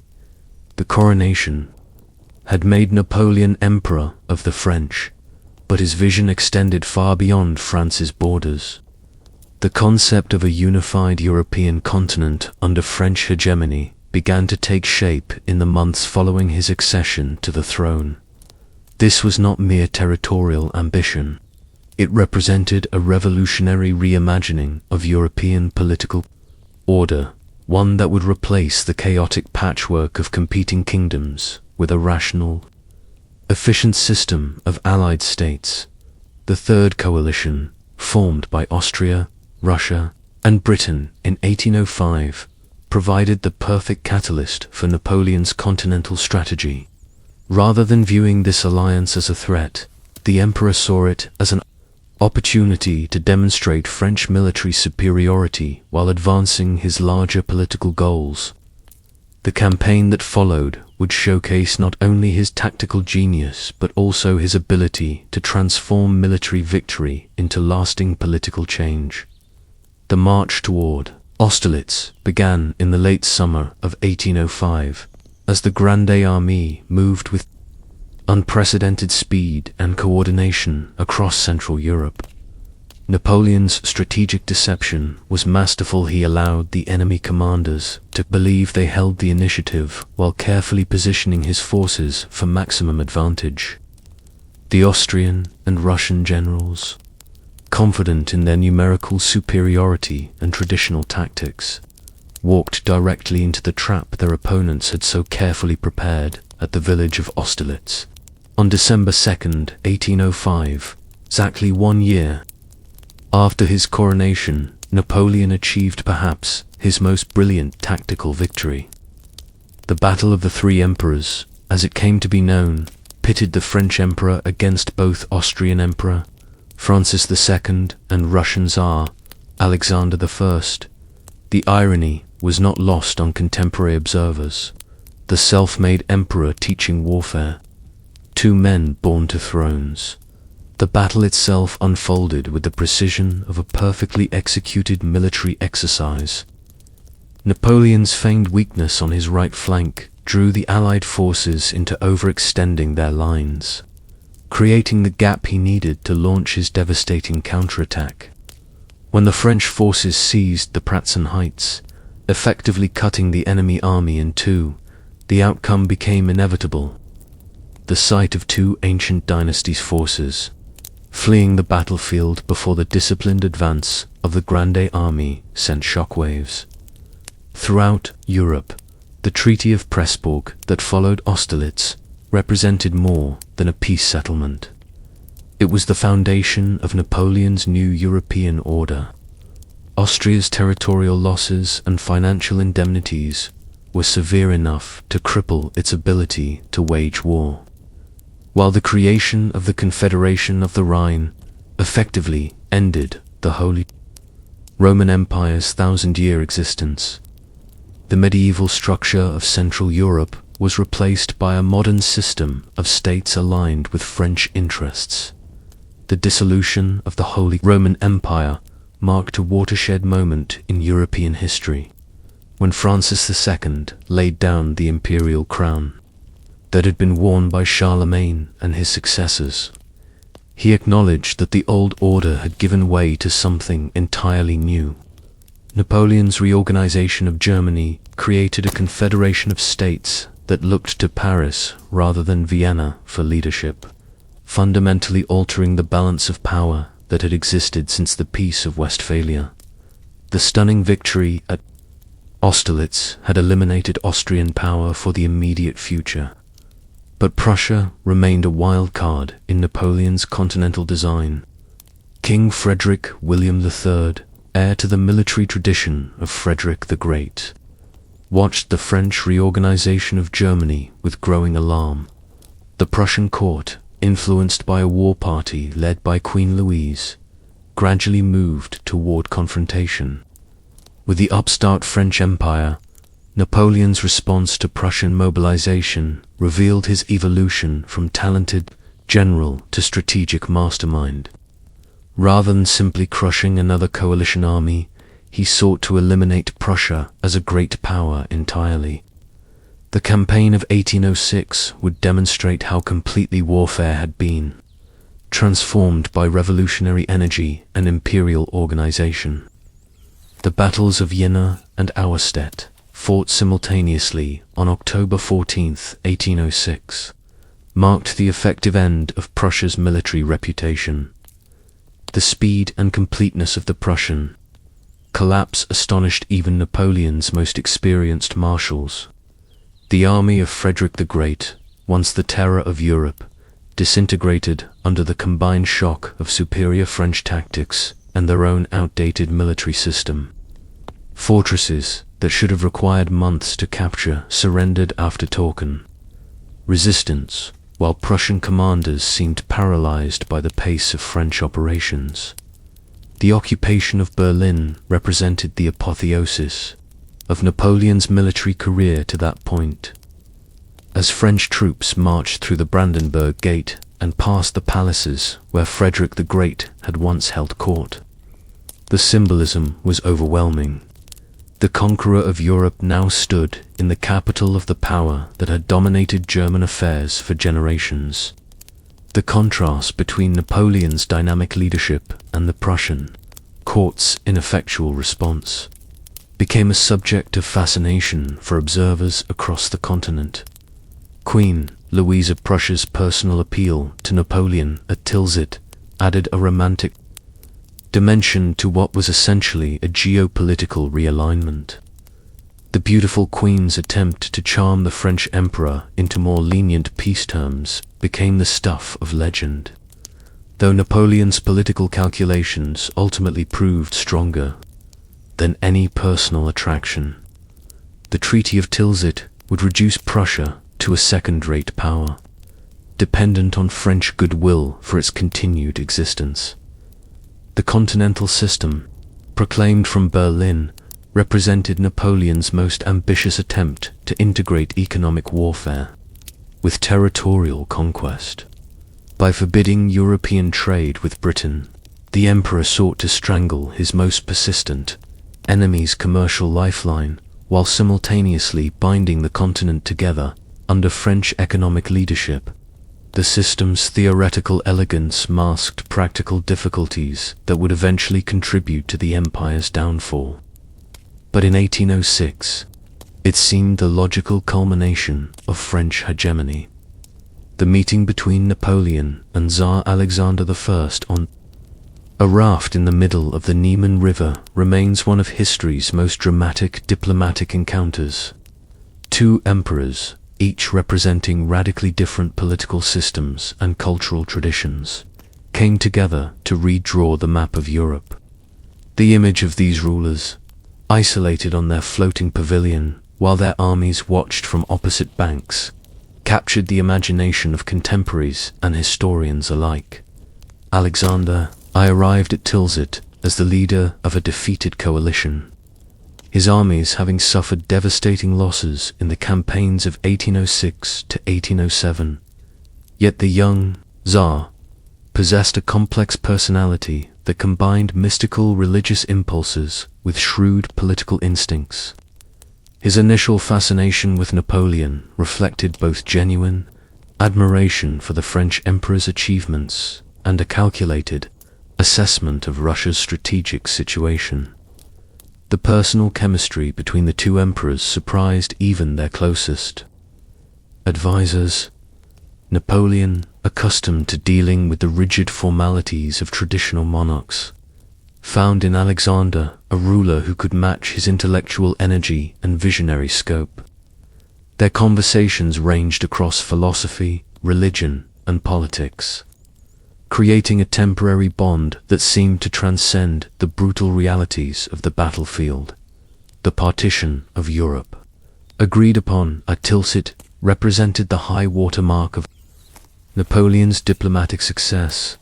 Russia would be given a free hand in Finland and the eastern Mediterranean, while France consolidated its control over Central and Western Europe. The creation of the Grand Duchy of Warsaw, carved from Prussian territory, provided a buffer state between the two empires, while appealing to Polish nationalist sentiments. The Tilsit alliance also marked Napoleon's most serious attempt to challenge British naval supremacy through diplomatic rather than military means. By securing Russian participation in the continental system, he hoped to close the last major gap in his economic blockade. The theoretical result would be Britain's commercial isolation and eventual submission to French terms Arcole that had eluded every French ruler since Louis XIV. The pageantry surrounding the Tilsit meetings reflected Napoleon's understanding of diplomacy as theatre. The elaborate ceremonies, the exchange of decorations, and the public displays of imperial friendship were carefully choreographed to impress both European courts and public opinion. When Alexander pinned the Legion of Honor on Napoleon's chest, while receiving the Order of St. Andrew in return, the symbolism spoke of a new era in European relations. Yet beneath the surface cordiality, both emperors harbored reservations about their newfound alliance. Napoleon recognized that Russian cooperation was based on expediency rather than genuine friendship, while Alexander understood that French hegemony ultimately threatened Russian independence. The seeds of future conflict were already present, in the moment of their greatest apparent harmony, waiting for changing circumstances to bring them to bloom.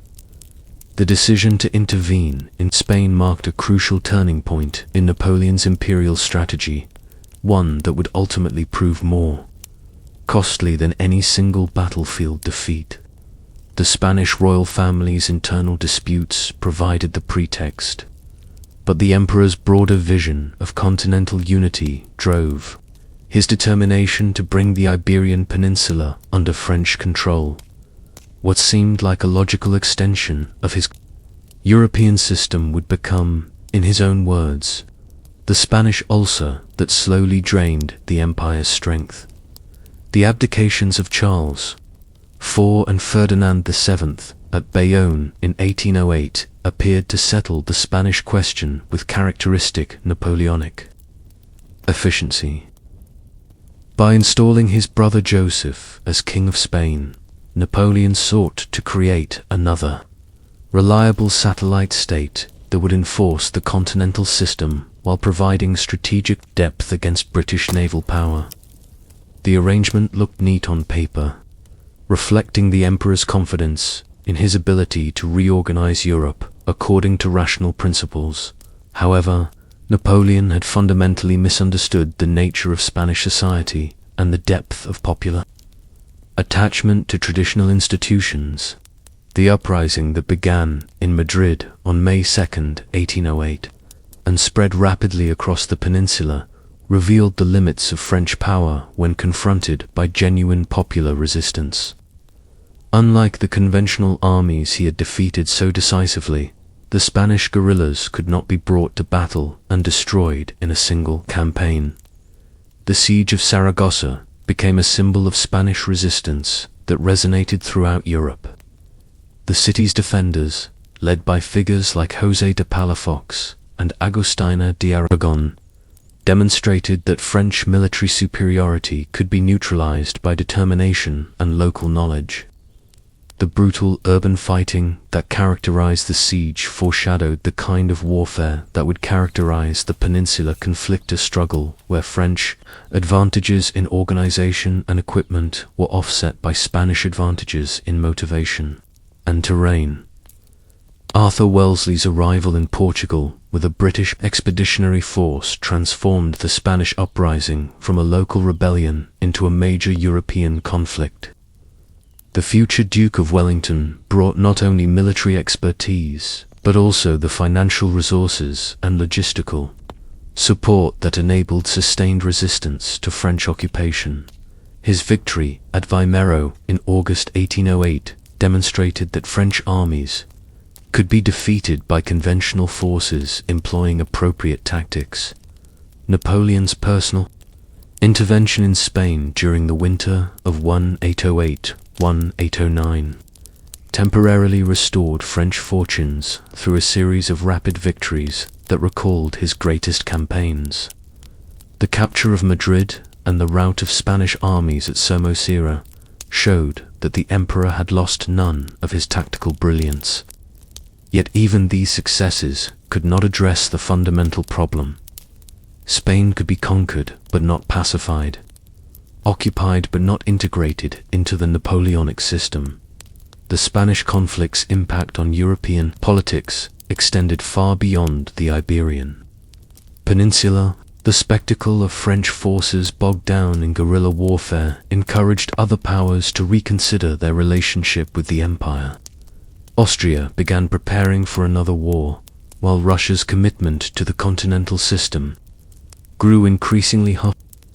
The myth of French invincibility, so carefully cultivated through years of brilliant victories, began to crack under the strain of an endless conflict that consumed resources without achieving decisive results.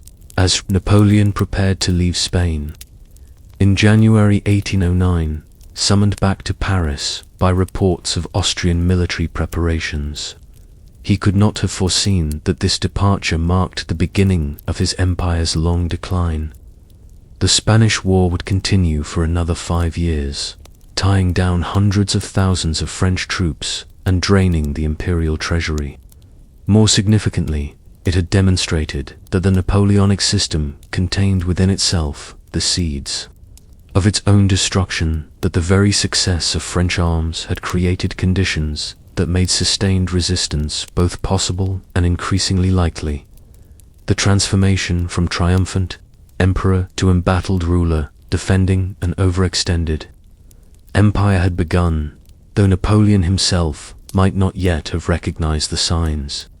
The crown that had seemed so natural at Notre Dame now weighed more heavily, burdened by the recognition that every victory contained within it the potential for future defeat, and that the Europe he had sought to unite was beginning to resist.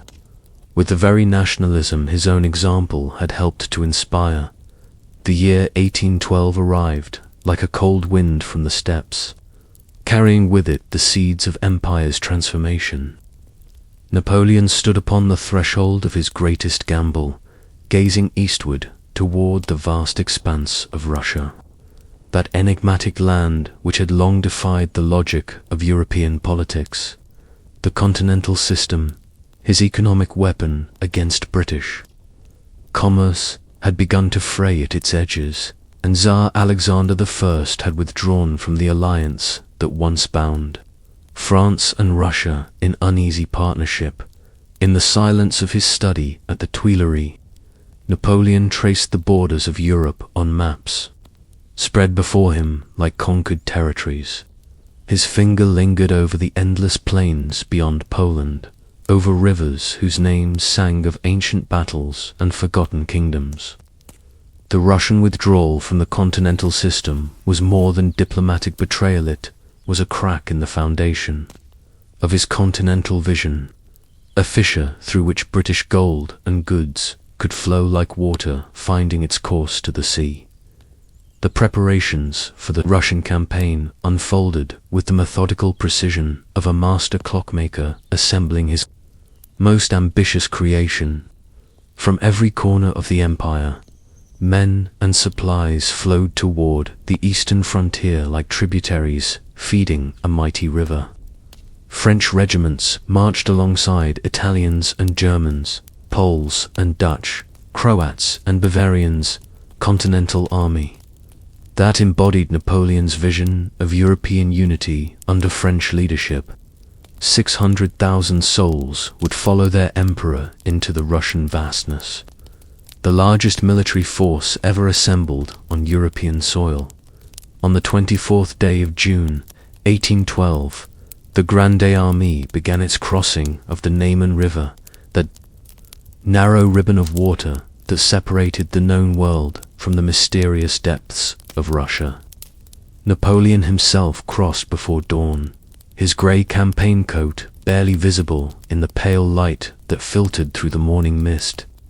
Behind him stretched a column of humanity that seemed to have no end, cavalry whose sabres caught the early sun, artillery whose bronze cannons rumbled like distant thunder, infantry whose boots would soon know the taste of Russian dust. The Russian strategy revealed itself slowly, like a landscape emerging from fog. Rather than meet the invaders in pitched battle, General Barclay de Tolly and Prince Bagration withdrew their armies deeper into the interior, drawing the French ever farther from their supply lines. Villages stood empty as if their inhabitants had simply vanished into the wind. Crops burned in the fields, their smoke rising like incense toward the endless sky. The Russians were fighting not with sword and cannon alone, but with space itself, that most Russian of weapons. Days melted into weeks as the Grande Armée pressed forward through landscapes that seemed to swallow armies whole. The summer heat pressed down upon the marching columns like a weight, and men began to understand that they were no longer fighting merely another European power, but something larger and more elemental. Disease crept through the ranks with silent footsteps, and horses collapsed beneath burdens that had seemed manageable in the cool morning air of France. Yet still they marched, sustained by the presence of their emperor and the momentum of a dozen victorious campaigns. At Vitebsk, Napoleon paused, gazing eastward toward Moscow, that golden-domed heart of Holy Russia. His marshals counseled caution, urging him to consolidate his gains and winter in the conquered territories. But the emperor's mind was fixed upon a greater prize, the capture of Moscow itself, that ancient city whose very name carried the weight of Russian identity. He believed, with the confidence born of countless victories, that once Moscow fell, Alexander would sue for peace, and the continental system would be restored with Russia as its most reluctant but necessary pillar.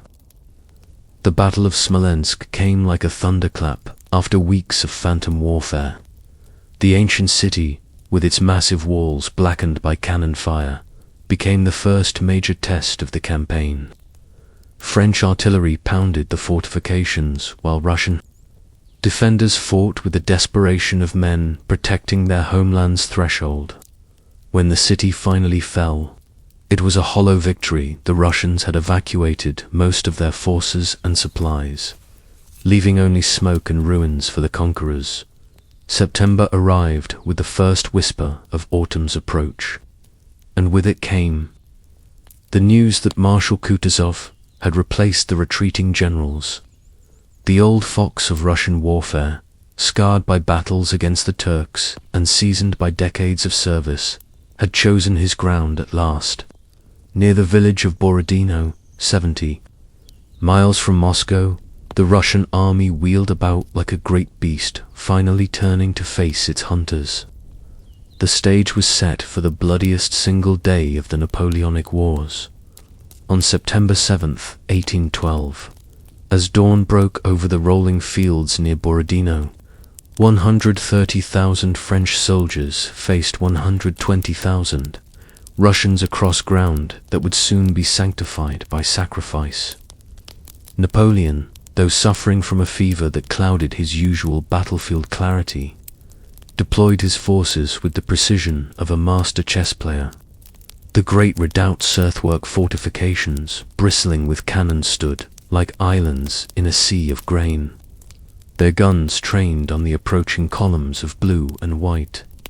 The battle opened with a cannonade that shook the earth itself. More than 1,000 cannons roared simultaneously, their voices joining in a symphony of destruction that could be heard 30 miles away. Through the smoke and flame, French columns advanced against the Russian positions, only to be hurled back by defensive fire that mowed down attackers like wheat before the scythe. Again and again they charged, and again the Russians stood firm, their ranks closing over their fallen comrades like water healing over stones. By afternoon, the field had become a charnel house where glory and horror walked hand in hand. French cuirassiers charged through gaps torn in the Russian lines, their armor gleaming despite the coating of dust and blood. Russian infantry formed squares that bristled with bayonets, creating islands of resistance in the chaos of battle. The great redoubt changed hands multiple times, each capture and recapture measured in hundreds of casualties, each yard of ground purchased with the currency of human life. When evening finally brought an end to the slaughter, both armies remained masters of their portions of the field, but the cost had been terrible beyond imagination. 40,000 French and 50,000 Russians lay dead or wounded among the trampled grain, their sacrifice written in letters of blood across the Russian earth. Napoleon had won a technical victory. The Russians withdrew during the night, leaving the road to Moscow opened, but it was a victory that felt like defeat. Too many of his finest soldiers lay beneath the September stars, and those who remained bore in their eyes the haunted look of men who had glimpsed the true face of war. Moscow revealed itself to the Grande Armée like a mirage made manifest, its golden domes and white walls rising from the plain as if conjured by collective longing. The ancient capital of the Tsars lay spread before them on September 14th, seemingly defenseless and awaiting its conqueror. But as French advance guards entered the city's outskirts, an eerie silence greeted them, a silence that spoke louder than any military band or cheering crowd. The city had been evacuated. Nearly all of Moscow's population had fled, taking with them what they could carry and leaving behind only empty houses that stared out through shuttered windows like blind eyes.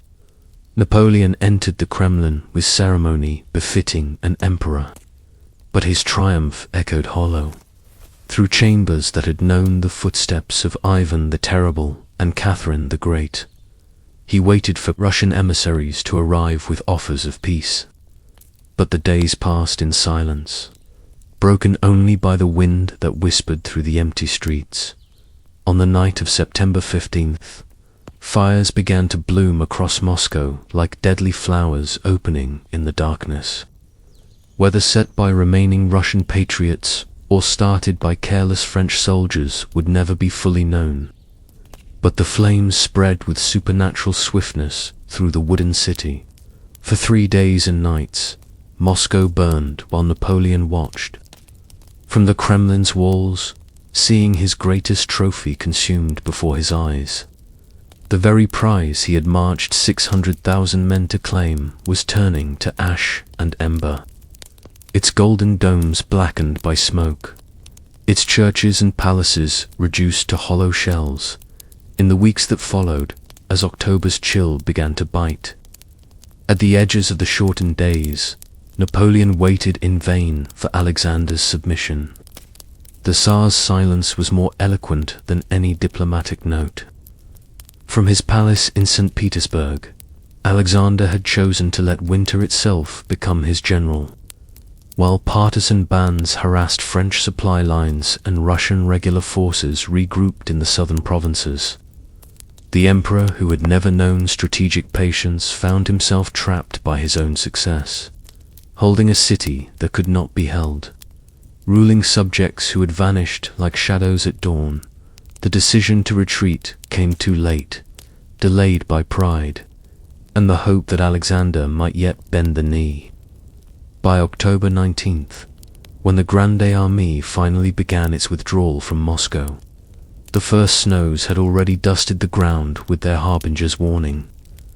What had begun as a strategic withdrawal quickly devolved into something approaching catastrophe as early winter storms caught the army still hundreds of miles from friendly territory. The retreat from Moscow became one of history's most terrible odysseys, a journey through hell frozen over with ice and snow. The army that had entered Russia as conquerors now stumbled westward as refugees, their uniforms inadequate against the Siberian winds that cut through cloth and flesh with equal indifference. Men who had marched in formation across the battlefields of Europe now straggled along in broken groups, their discipline dissolved by hunger and cold that gnawed at souls as much as bodies at malodorous slavets. The remnants of Russian resistance made one final stand, forcing Napoleon to abandon his preferred route south through fertile provinces, and instead retreat through the devastated corridor by which he had advanced. This detour through lands already stripped bare by the army's eastward passage ensured that starvation would march alongside the retreating columns. Horses died by the thousands, their carcasses marking the retreat's path like grim milestones, while artillery pieces were abandoned in snowdrifts that grew deeper with each passing day. The crossing of the Berezina River became the campaign's final cruel test. Russian forces under Admiral Chitrogov and General Wittgenstein converged on both sides of the river, threatening to trap Napoleon's remaining forces in a pocket from which there could be no escape. But the emperor's engineers, working in water, so cold it killed men in minutes, constructed 2 bridges under constant enemy fire. For 2 days and nights, the remnants of the Grande Army streamed across those narrow spans, while Russian artillery turned the crossing into a slaughter that claimed thousands more lives. Napoleon himself escaped the Russian trap, but the army he had led into the steppes was destroyed as surely as if it had been consumed by fire. Of the 600,000 men who had crossed the Niemen in June, fewer than 30,000 combat-effective soldiers remained when the survivors finally reached the relative safety of German territory. The rest lay buried beneath Russian snow or wandered as prisoners through Siberian wastes that stretched beyond the horizon like frozen eternity. The emperor reached Paris in December, having abandoned his army to race ahead and manage the political crisis that news of the disaster had created. In the salons and corridors of power, whispers began to circulate like autumn leaves caught in uncertain winds. The aura of invincibility that had surrounded Napoleon for more than a decade had been shattered on the Russian steppes. And across Europe, monarchs who had bent the knee to French power began to calculate the odds of successful rebellion. The coalition that rose against Napoleon in 1813 was unlike any that had preceded it. Russia, Prussia, Austria, and Britain formed an alliance bound not merely by shared interests, but by the recognition that the French emperor represented an existential threat to the old order of European monarchy the disaster in Russia had revealed.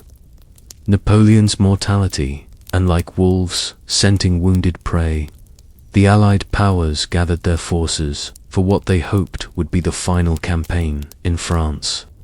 Napoleon performed what seemed like a miracle of military resurrection.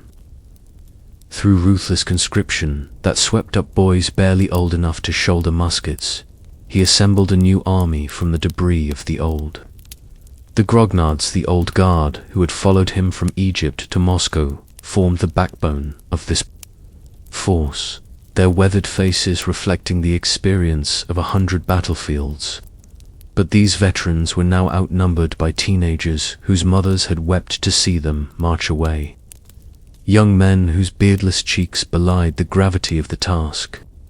Before them, the German campaign of 1813 opened with a series of victories that briefly rekindled hope of renewed French dominance.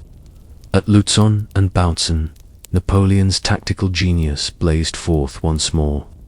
His rapid maneuvers and concentrated attacks breaking Allied armies that had seemed poised for victory. But these triumphs came at a cost the Empire could no longer afford. Veteran officers and non-commissioned officers fell in numbers that could not be replaced, while the young conscripts, brave though they were, lacked the experience necessary to exploit battlefield advantages.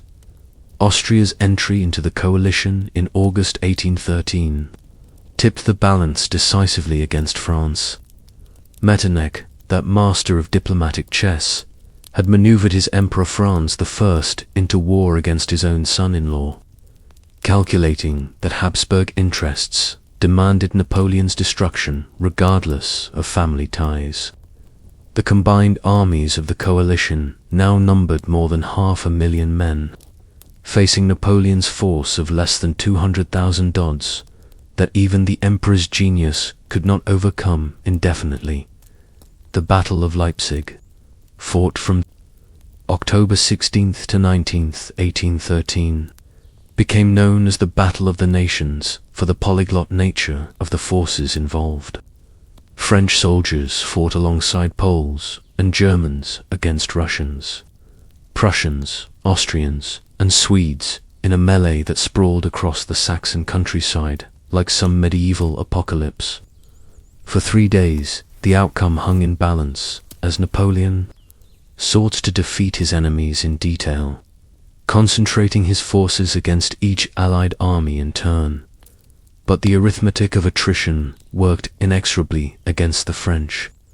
For every Allied soldier who fell, seemed to take his place, while French casualties could not be replaced from reserves that had already been stretched beyond their limits.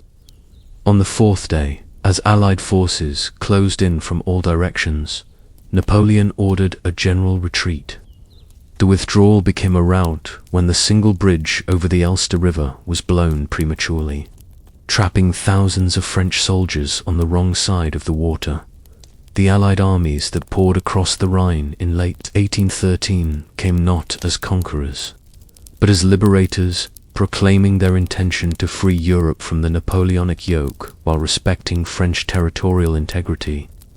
But their very presence on French soil represented a humiliation that cut deeper than any military defeat.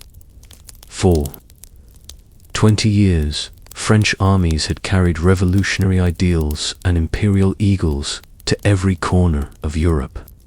Now foreign soldiers camped in French villages, and foreign officers requisitioned French supplies with the casual authority of victors.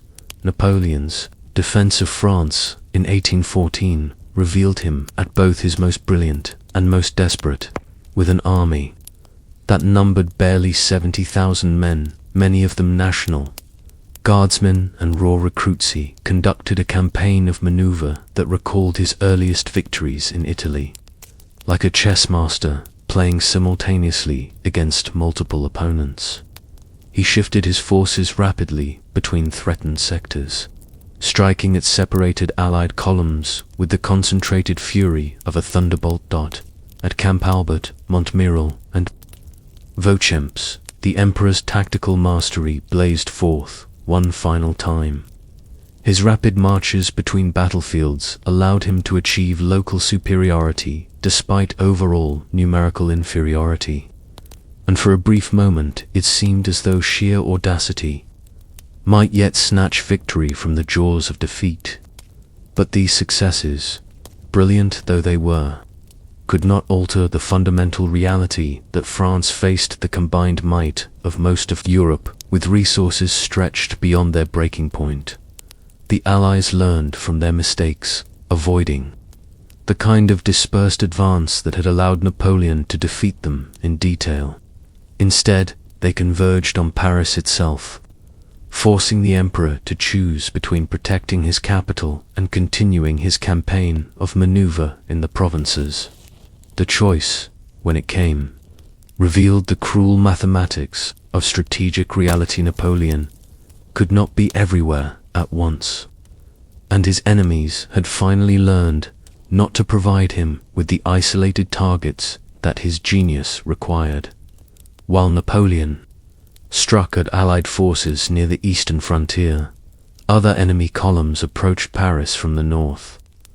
The capital's defenders, a mixture of National Guardsmen and wounded veterans, fought with desperate courage against overwhelming odds. But courage alone could not man walls that stretched beyond their capacity to defend, nor could patriotic fervor make up for the absence of adequate supplies and ammunition. On March 31, 1814, Paris capitulated to the Allied armies, its white flags of surrender fluttering from buildings that had witnessed the triumphs and ceremonies of empire. Napoleon, racing back from the eastern provinces with his exhausted army, arrived too late to prevent the disaster. The fall of his capital represented more than a military defeat. It was the collapse of the mystique that had sustained his rule through 20 years of almost constant warfare at Fontainebleau, in the palace where French kings had once hunted. Deer through ancient forests, Napoleon faced the hardest choice of his extraordinary life. His marshals, those men who had followed him from the sands of Egypt to the snows of Russia, gathered around him like mourners at a funeral. In their faces, he could read the exhaustion of 20 years of war, the weight of battles that had made their names immortal, but had also cost them more than glory could repay. Marshal Ney, the bravest of the brave, spoke words that fell like hammer blows upon the emperor's heart. The army, he declared, would no longer march on Paris. These soldiers who had followed Napoleon through the gates of Vienna and Berlin, who had charged across the bridge at Arcole and stood firm in the squares at Waterloo, would not fire upon their own countrymen to restore their emperor to a throne that the nation no longer wished him to occupy. One by one, the other marshals added their voices to Ney's declaration.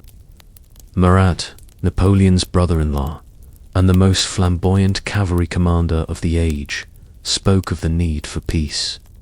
Oudinot, scarred by a dozen wounds, nodded his agreement. Even Devout, the most loyal of the loyal, acknowledged that further resistance would serve only to bring greater suffering upon France. These men who had shared the emperor's glories now shared the bitter duty of ending his reign.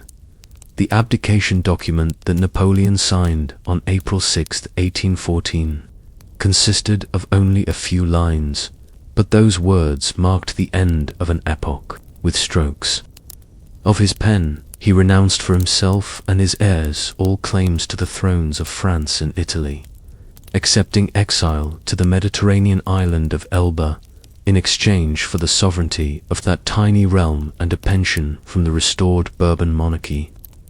The man who had crowned himself Emperor of the French would now rule over an island that could be walked across in a single day.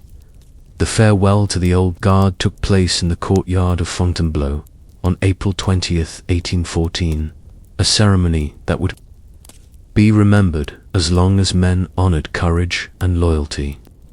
Napoleon, dressed in the grey overcoat that had become his trademark, stood before the assembled ranks of his most faithful soldiers, men whose bearskin caps had been seen on battlefields from Madrid to Moscow, whose bayonets had decided the fate of kingdoms.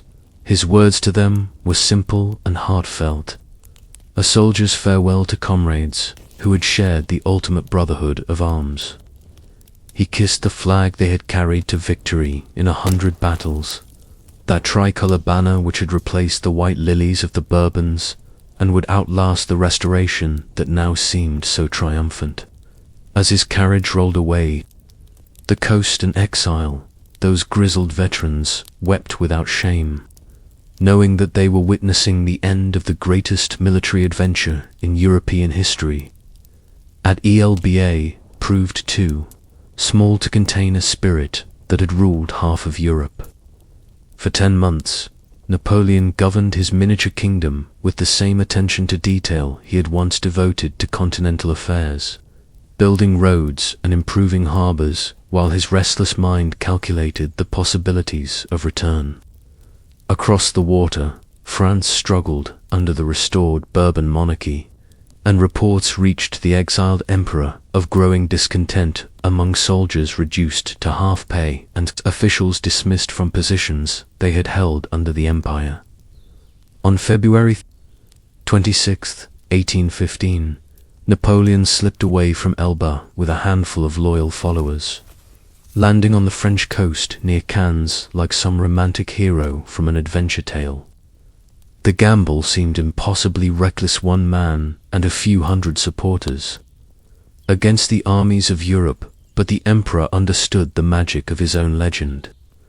The very audacity of the attempt would either destroy him completely or carry him back to power on wings of popular enthusiasm. The march to Paris became a triumphal progress that seemed to confirm Napoleon's faith in his destiny. At Grenoble, troops sent to arrest him instead joined his growing column. At Lyon, Marshal Ney, who had promised Louis XVIII to bring the usurper back in an iron cage, fell to his knees before his former emperor and pledged his sword once more to the imperial cause. The Bourbon king fled to Belgium, and Paris opened its gates to Napoleon without firing a shot. But Europe would not permit this resurrection to go unchallenged.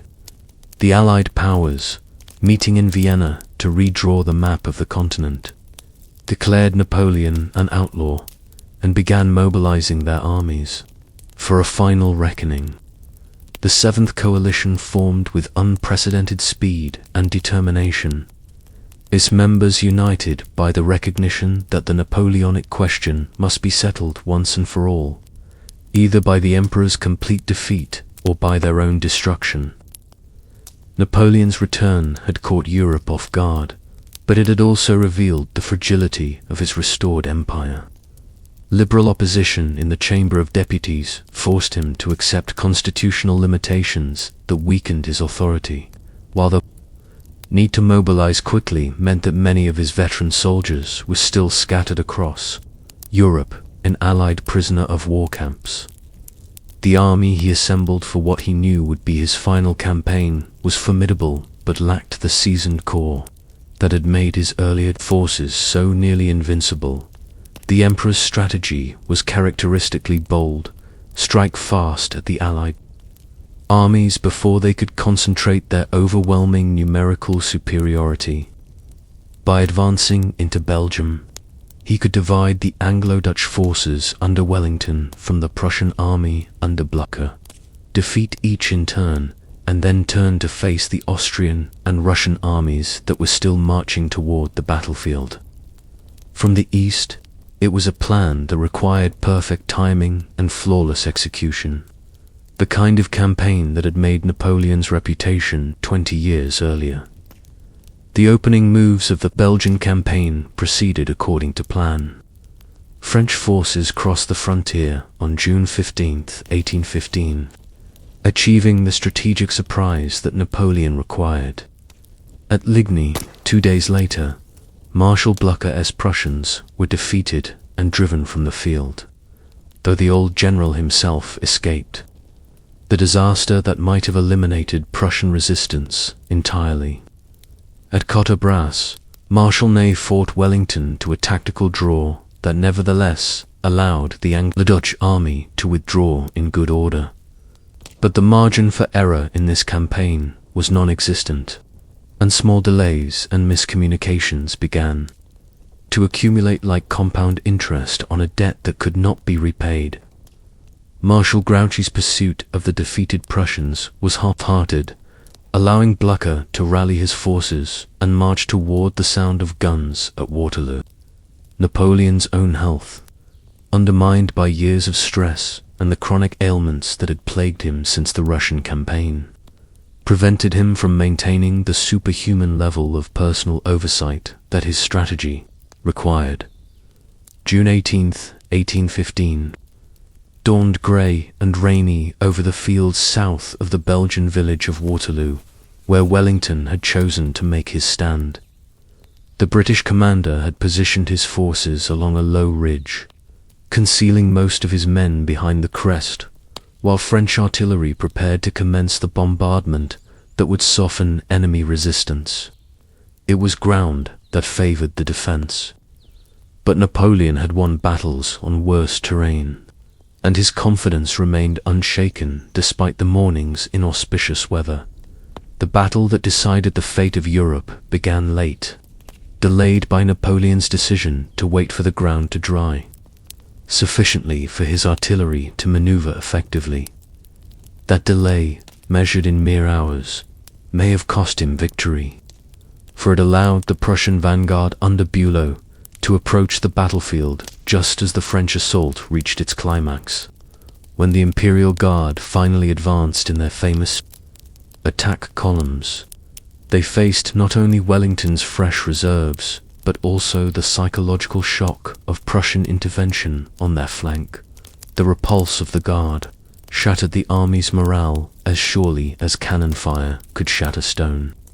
These men who had never known defeat, who bore the aura of invincibility earned on 50 battlefields, broke and fled when Wellington's infantry rose from behind their ridge like an avenging army of the dead.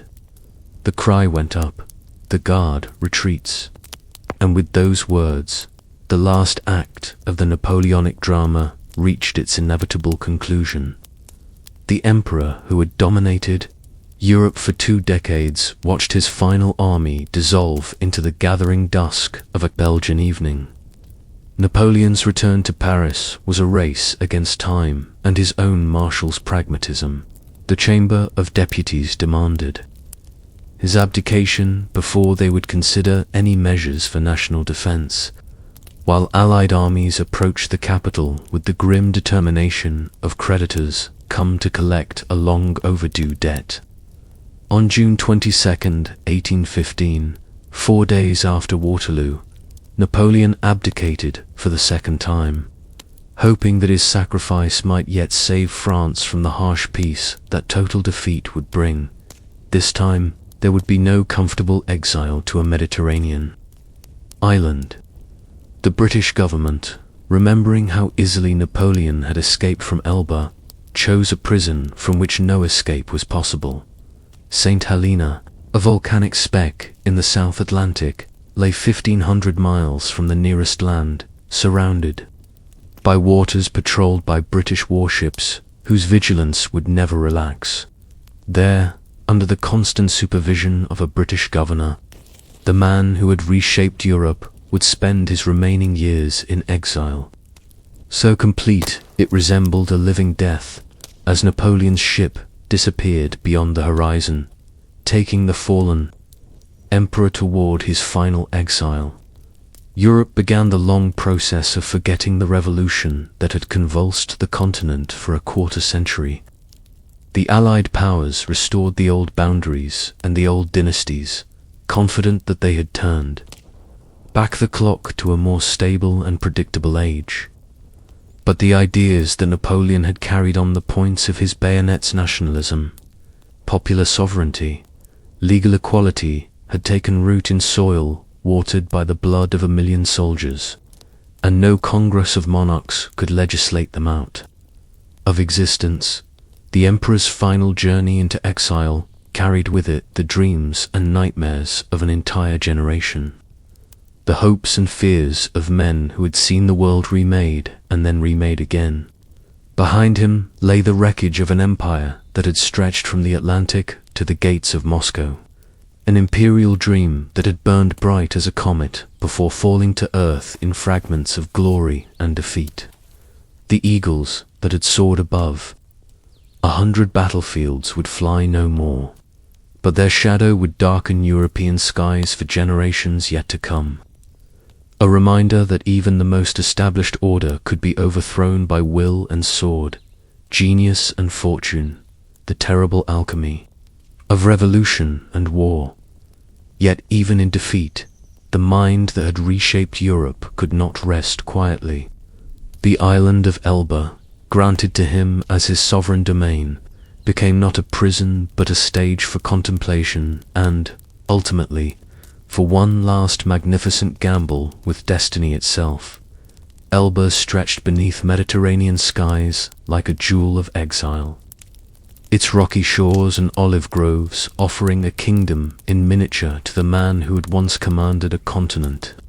Here, in the spring of 1814, Napoleon Bonaparte found himself not merely dethroned but transformed from Emperor of the French to sovereign of 12 miles of Italian coastline and 11,000 souls who watched their unlikely ruler with mixtures of curiosity and awe.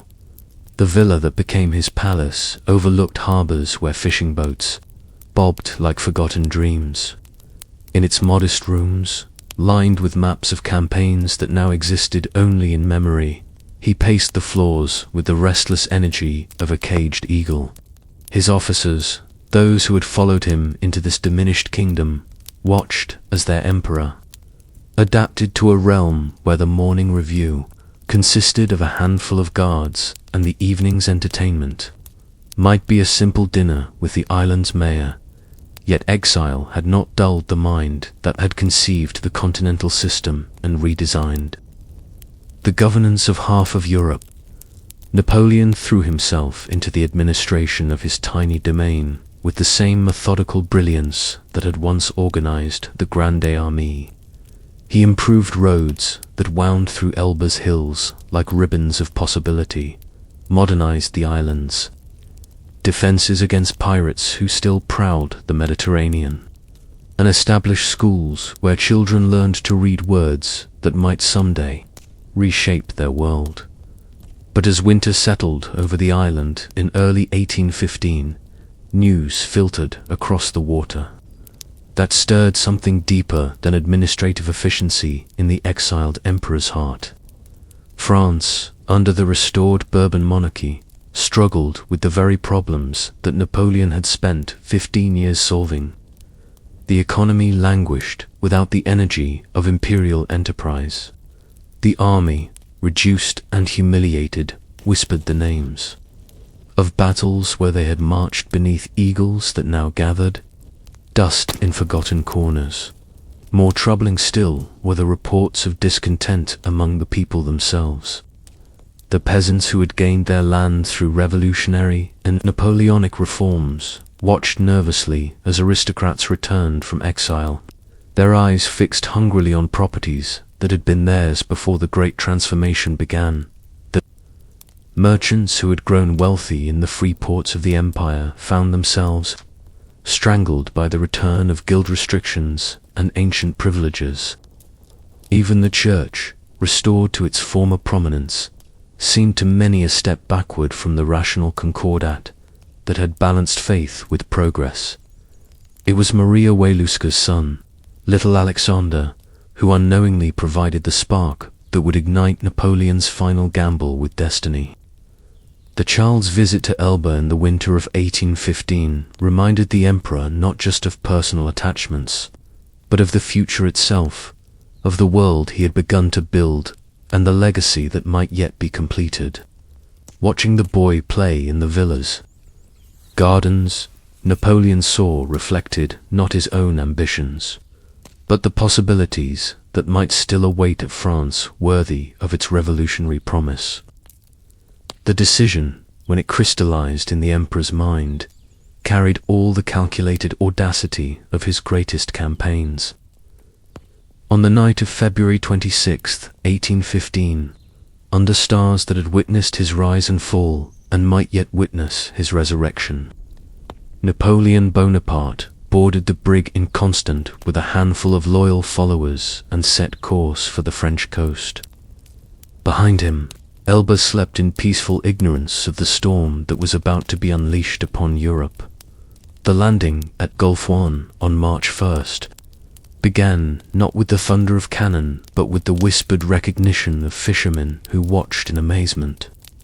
As the most famous man in Europe stepped ashore with fewer than 1,000 supporters, the audacity of the moment was breathtaking.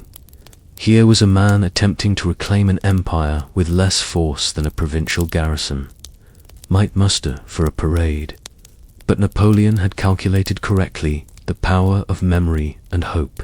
As his small band moved northward through the mountain passes of the Alps, something magical began to happen. At Lafri, where soldiers had been sent to arrest him, entire regiments laid down their arms and took up his eagles instead. At Grenoble, the gates opened before his approach. At Lyon, the crowds that greeted him seemed to have forgotten the hardships of 1814 in their intoxication. With the return of glory itself, the 100 days that followed would prove to be among the most extraordinary periods in human history, not merely for their dramatic conclusion, but for the way they revealed the profound impact one individual could have on the imagination of an entire continent. As Napoleon made his way toward Paris, it seemed as though France itself was awakening from a troubled sleep, remembering dreams it had thought lost forever. King Louis XVIII, that careful and moderate monarch who had tried so earnestly to balance the old ways with the new, found his authority dissolving like morning mist before the advancing sun of Napoleon's return. The marshals he had retained in service, the generals who had sworn new oaths of loyalty, discovered that their hearts still beat to rhythms established in the camps of Austerlitz and Jena. Even those who had genuinely accepted the restoration found themselves caught up in the intoxicating possibility that the great adventure might continue after all. Paris received its returning emperor on March 20th with scenes that defied rational explanation. The same crowds that had watched his departure with sullen resignation now filled the streets with jubilation. The Tuileries, which had seemed so diminished under the cautious reign of Louis XVIII, blazed once again with the electric energy of Napoleonic ambition. In those first heady days of return, it seemed possible that the impossible might yet be achieved, that France might reclaim its place as the beacon of European enlightenment without the terrible cost in blood that had marked the previous quarter-century. Yet, even as Napoleon worked with desperate energy to rebuild his forces and restore his empire, the powers of Europe moved with equally determined purpose to prevent what they saw as a fundamental threat to the new order they had so carefully constructed. In his absence, the Congress of Vienna, which had spent months in delicate negotiations over the reshaping of post-Napoleonic Europe, suddenly found itself united by a clarity of purpose that had eluded its previous deliberations. The declaration that emerged from the Allied capitals was unprecedented in its finality. Napoleon Bonaparte was declared an enemy and disturber of the peace of the world. Not since the medieval period had European powers combined so completely against a single individual, the Duke of Wellington, that methodical and unflappable genius of defensive warfare began assembling a coalition army in Belgium.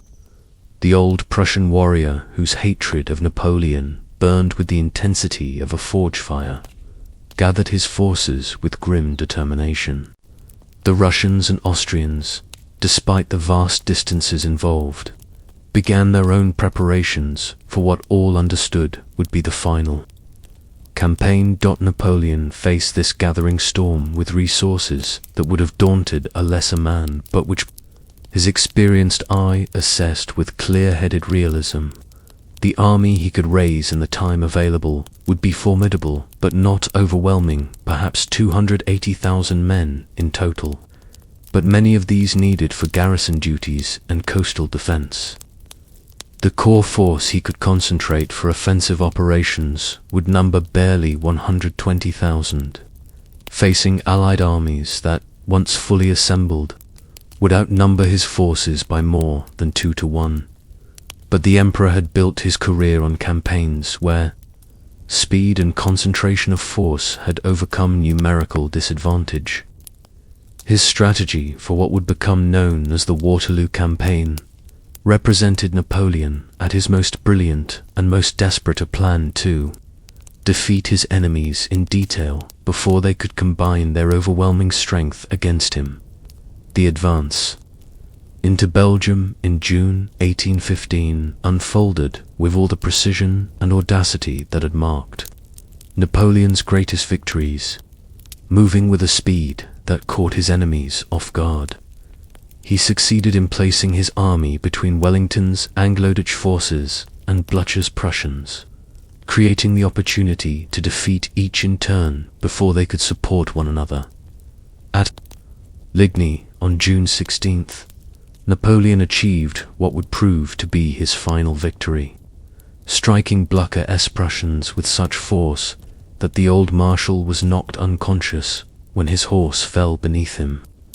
The victory was decisive enough to drive the Prussians from the field, but it was not the annihilating blow that Napoleon needed to remove them entirely from the campaign. As Blücher's battered forces retreated northward, they remained a coherent army that could potentially return to influence the final outcome. Wellington, meanwhile, had positioned his forces near the village of Waterloo, on ground he had chosen with the careful eye of a master of defensive warfare. The ridgeline offered excellent positions for his infantry, while the scattered buildings and hedgerows of the surrounding countryside provided natural obstacles to cavalry and artillery. Most importantly, the position blocked the road to Brussels while offering multiple routes of retreat should the worst occur. The morning of June 18th, 1815, dawned grey and wet, with the kind of steady rain that turned dirt roads into rivers of mud and made the loading of muskets a careful, methodical process. Napoleon, surveying the field from his position at Rossum, felt the familiar mixture of anticipation and calculation that had preceded all his great battles. The ground was not ideal. The mud would slow his cavalry charges and make artillery movement difficult. But he had won greater victories under worse conditions. The battle began at 11:30 in the morning with a massive artillery bombardment designed to shake Wellington's infantry and prepare the way for the infantry assault that would follow. 80 French guns, positioned in a grand battery that stretched across the center of Napoleon's line, poured shot and shell onto the British positions with a thunderous roar that could be heard for miles across the Belgian countryside. But Wellington's men, veterans of campaigns in Spain and Portugal, where they had learned to endure French artillery with disciplined patience, lay down behind the crest of their ridge and waited for the storm to pass. The sound was terrible, the psychological pressure immense, but the actual casualties were surprisingly light. The Emperor's Grand Battery, that instrument of victory at Wagram and Borodina, found its power blunted by the simple expedient of an enemy who refused to expose himself to its fury. The first infantry assault, launched by Durlan Escorts against the British left centre, surged forward with all the elan that had carried French columns to victory across a dozen battlefields. 20,000 men advanced in formations that had become the terror of Europe, their eagles glinting in the occasional breaks of sunlight that pierced the grey sky. For a moment, as they crested the ridge and came to grips with Wellington's infantry, it seemed that the old magic might work once more. But the British infantry, formed in thin red lines that had learned their deadly business in the harsh school of peninsular warfare, delivered volleys with a precision and discipline that stopped the French assault cold. as the survivors of Durland's attack stumbled back down the slope, pursued by British cavalry that materialized from behind the ridgeline like vengeful spirits, Napoleon realized that this battle would not follow the familiar pattern of his earlier victories. The struggle for the chateau of Hougoumont, that ancient manor house on Wellington's right flank, became a battle within the battler microcosm of the entire campaign's desperate intensity. French infantry, led by Napoleon's brother Josephine, threw themselves against the thick walls and narrow gates with a fury that spoke of more than military necessity. This was personal now, a struggle for the very right to exist in the new Europe that was being born in the smoke and thunder of this June afternoon. As the day wore on, both armies began to show the strain of prolonged combat. Napoleon, watching from his command post, felt the familiar pressure of time slipping away. With each passing hour, the likelihood of Prussian intervention grew stronger. Blucher, despite his defeat at Ligny, had not withdrawn from the campaign, but was marching his reorganized corps toward the sound of the guns with the dogged determination that had made him one of Europe's most dangerous opponents. The decision to commit the Imperial Guard, those veterans of 100 battles, who had never known defeat, came from this growing pressure of time and circumstance. At 7:30 in the evening, as the sun began its descent toward the western horizon, Napoleon mounted his horse and rode forward to personally lead the guard in what everyone understood would be the final assault of the campaign, and possibly of his career. The sight of the Emperor at the head of his guard sent an electric thrill through both armies. French soldiers who had fought with disciplined desperation all day suddenly found new strength in their arms and new fire in their hearts. British and Allied troops, who had endured hour after hour of assault, gripped their muskets tighter and waited for what they knew would be the supreme test. But as the guard advanced up the slope in their perfect formations, something unprecedented happened. The British guards, rising from behind their improvised breastworks, delivered a volley so devastating and so perfectly timed that the advancing French columns simply ceased to exist as coherent military formations. The cry that arose from Wellington's ridge, "The Guard recoils," spread across the battlefield like wildfire, carrying with it the complete collapse of French morale. The retreat that followed was unlike anything in Napoleon's experience. This was not the organized withdrawal of Borodino, or even the desperate improvisation of Leipzig, but the complete dissolution of an army that had fought with sublime courage but found itself finally overwhelmed by circumstances beyond its control. As darkness settled over the field of Waterloo, the Emperor found himself among a handful of survivors, his imperial dream dissolving in the mud and smoke of a Belgian battlefield.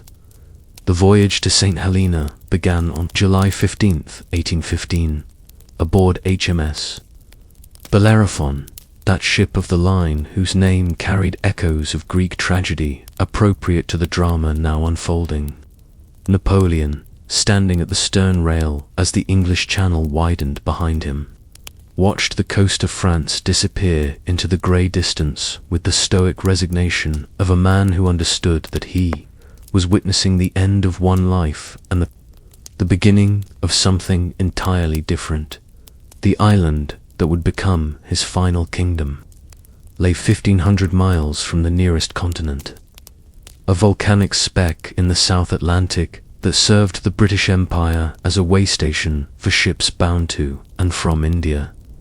St. Helena rose from the ocean like a fortress built by nature itself, its black cliffs and stark mountains offering no easy landing places and no hope of escape to any exile who might be confined within its narrow boundaries.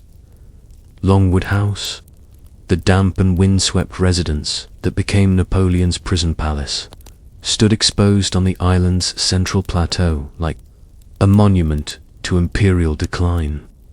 The building, originally constructed as quarters for the lieutenant governor, had been hastily expanded to accommodate its distinguished prisoner. But the additions only emphasized the essential modesty of what was to be the final court of the man who had once held audiences in the Tuileries and Schönbrunn. Yet even in this ultimate reduction of his circumstances, Napoleon remained unmistakably himself. The household he established at Longwood maintained the forms and ceremonies of imperial life with a poignant dignity that moved even his British captors.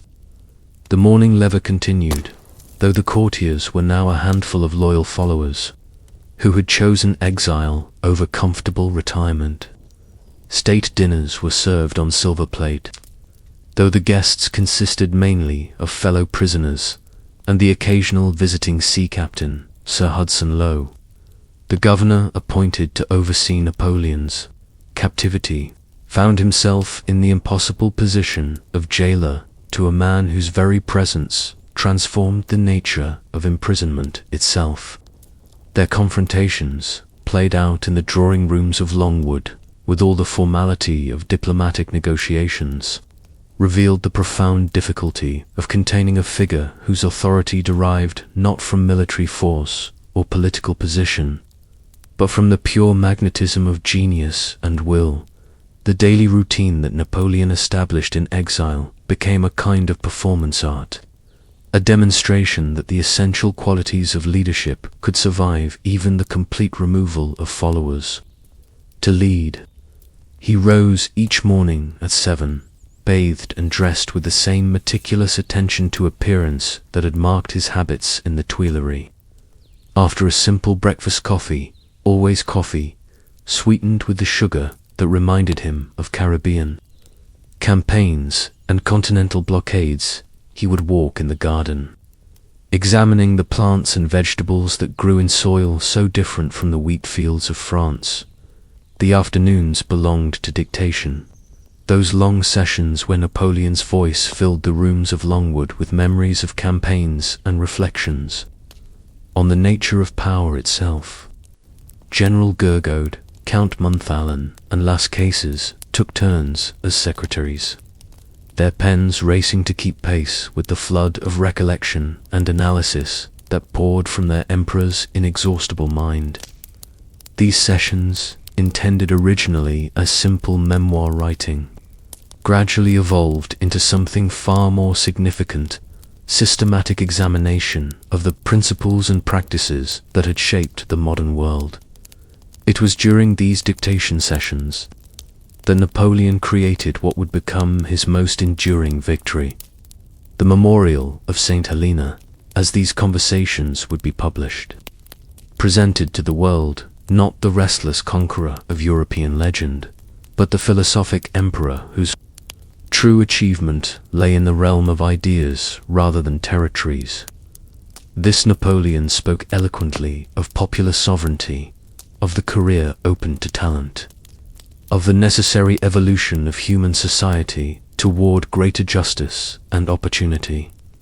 The gardens of Longwood became the emperor's laboratory for these new kinds of campaigns of memory and imagination that required no armies, but which might prove more enduring than any military victory. He planted trees whose growth he would never see, designed pathways that led nowhere but which satisfied his need to impose order on even the smallest corner of the world. The servants who worked under his direction found themselves part of something that felt less like exile than like preparation for some unimaginable future restoration. Books arrived on ships from Europe, like messages from a world that continued to evolve without its former master's direct influence. Napoleon read voraciously history, philosophy, literature, science-absorbing information about developments that might someday require the attention of a mind trained to see patterns and possibilities that escaped ordinary observation.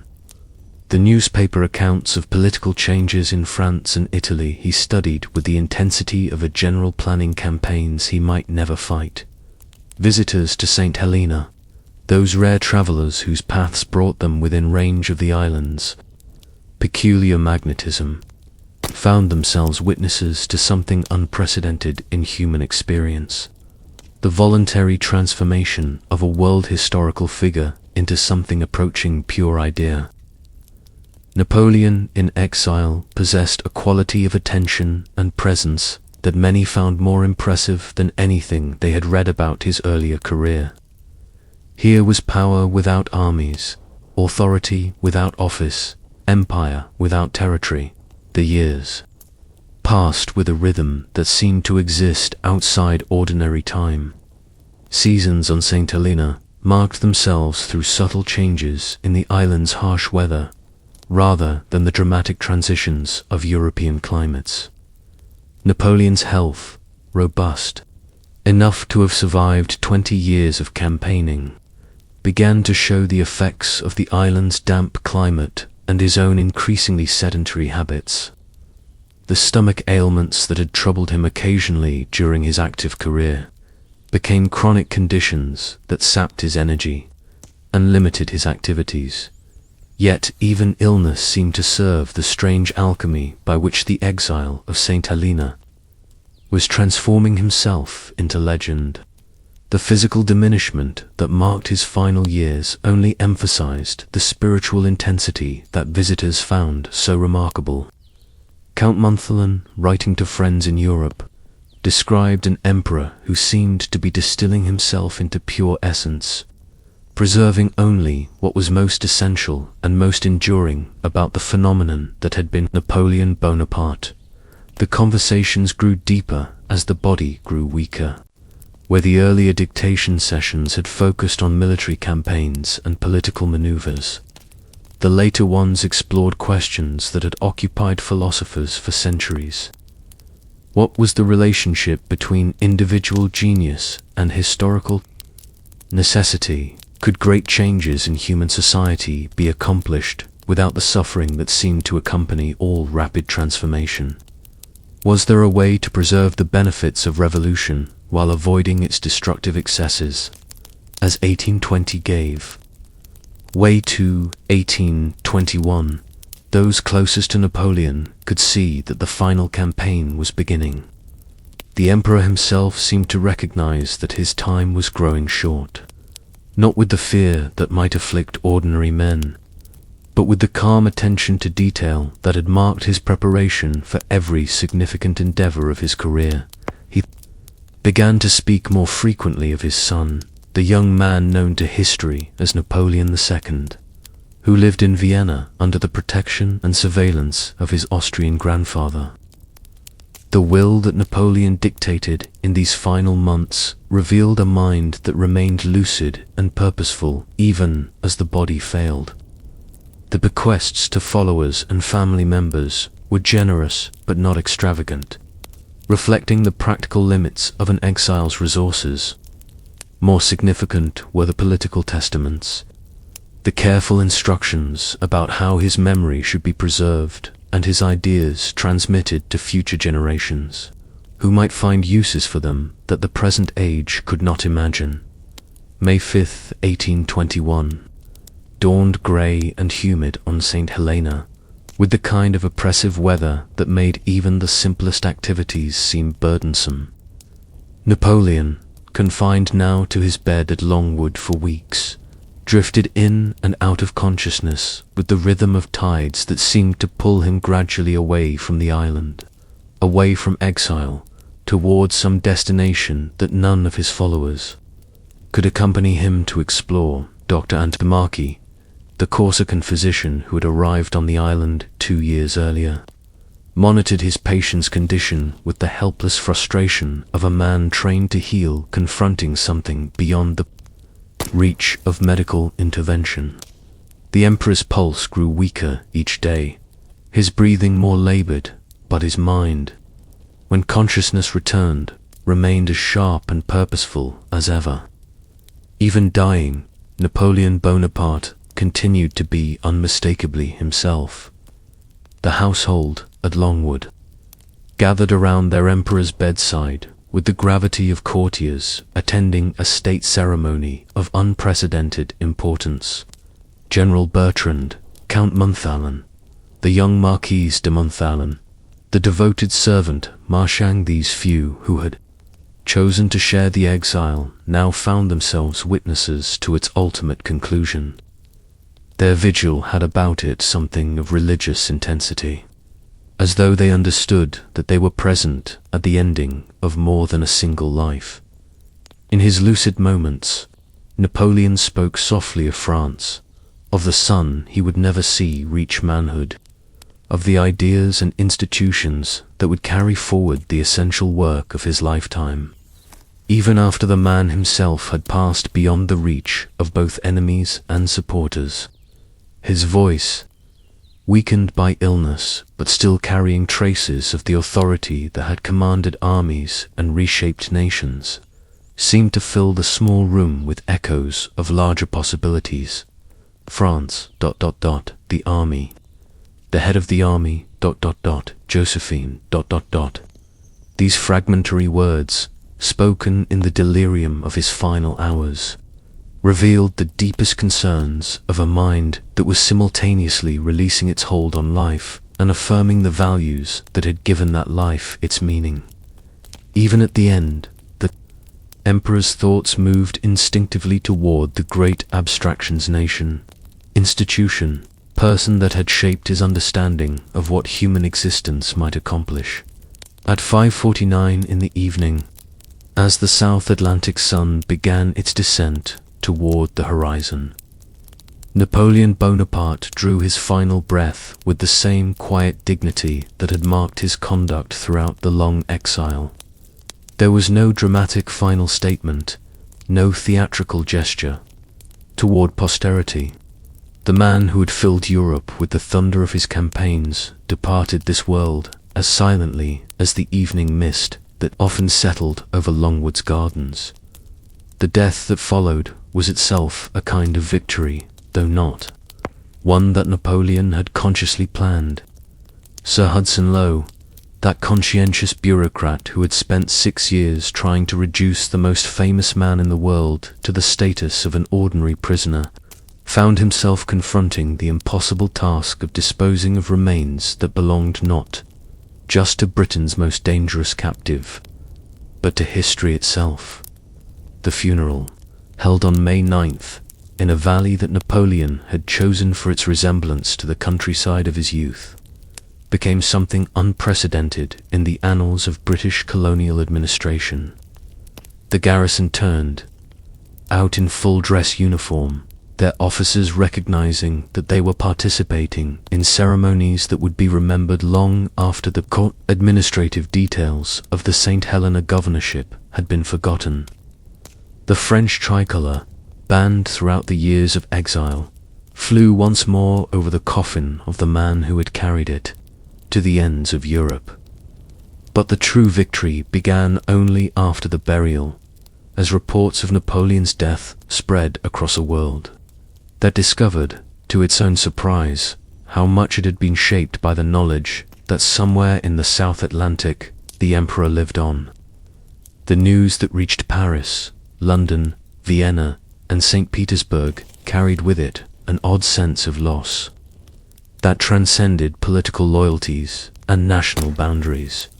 Something essential had passed out of the world, and even those who had been Napoleon's enemies recognized that existence had become smaller and less interesting without his presence. The legend that began to grow round the grave in St. Helena's Geranium Valley proved more powerful than any army Napoleon had ever commanded. Throughout France, veterans of the imperial campaigns began to speak more openly of battles they had fought and victories they had witnessed. The Bourbon Restoration, which had seemed securely established in 1815, found itself competing not with any tangible opposition, but with memories that grew stronger rather than weaker as time passed. Writers and poets, who had often criticized Napoleon, during his lifetime, discovered in his exile and death a figure of genuinely tragic dimensions. Byron, that aristocratic revolutionary who understood something about the costs of genius, captured in verse the romantic melancholy that many felt surrounding the emperor's fate. Victor Hugo, still a young man when Napoleon died, would spend decades exploring the paradoxes and contradictions that made the Napoleonic legend so compelling to successive generations. The Memorial of Saint Helena, published by Las Cases in 1823, became one of the most widely read books of the 19th century, translated into dozens of languages and distributed in editions that ranged from luxury volumes for the wealthy to cheap pamphlets that found their way into the hands of workers and students across Europe. The Napoleon who emerged from these pages was a figure of almost mythic proportions, part emperor, part philosopher, part martyr to the cause of human progress. More significant than literary acclaim was the political influence that Napoleon continued to exert from his grave on St. Helena.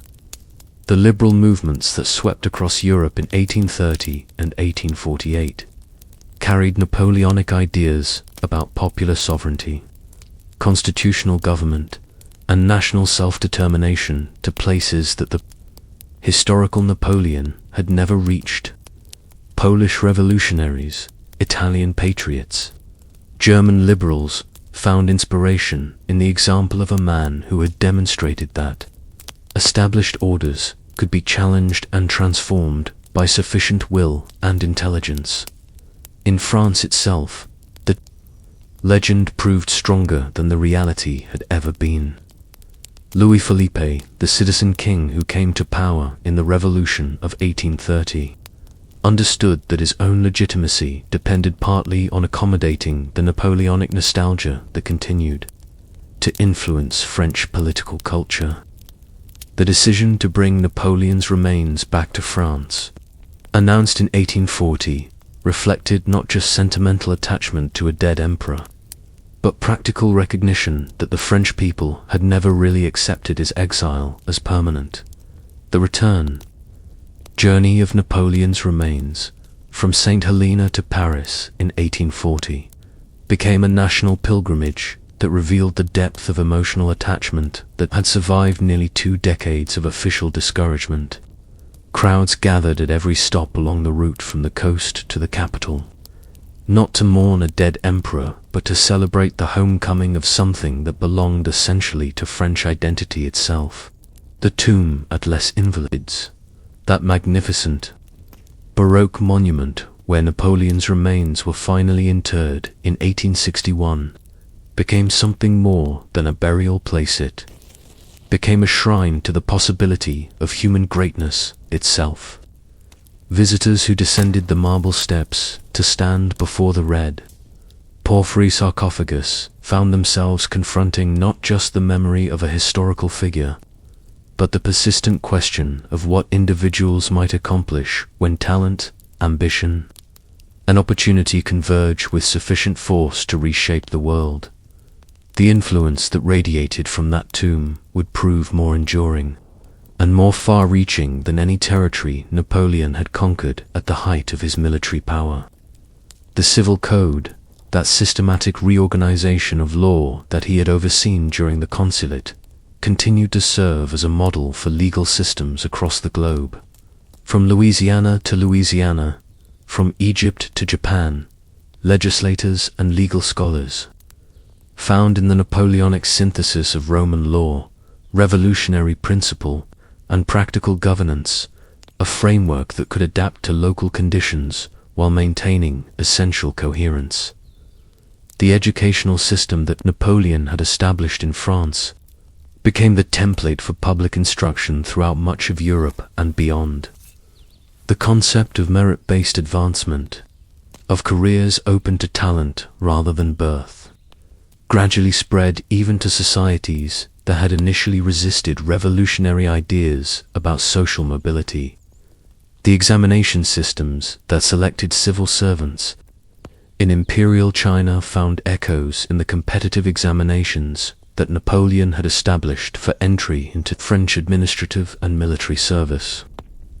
Perhaps most significantly, the Napoleonic example of rapid, decisive leadership provided a model that would influence political figures throughout the 19th and 20th centuries. Otto von Bismarck, that master of calculated reality, who unified Germany through a series of limited wars, acknowledged his debt to Napoleonic strategic thinking. Giuseppe Garibaldi, the romantic revolutionary who helped create modern Italy, explicitly modeled his campaigns on those of the emperor whose armies had first brought the idea of Italian unity within the realm of practical possibility. Even Napoleon's enemies found themselves influenced by his innovations in ways they rarely acknowledged publicly. The Congress of Vienna, that elaborate diplomatic gathering that had been organized specifically to prevent the recurrence of Napoleonic hegemony, ended up establishing principles of international relations that owed much to the emperor's own understanding of how power operated in the modern world. The concept of balance of power, the practice of compensating territorial losses with equivalent gains, the recognition that lasting peace required the accommodation of legitimate national interests. All of these diplomatic practices had roots in Napoleonic statecraft.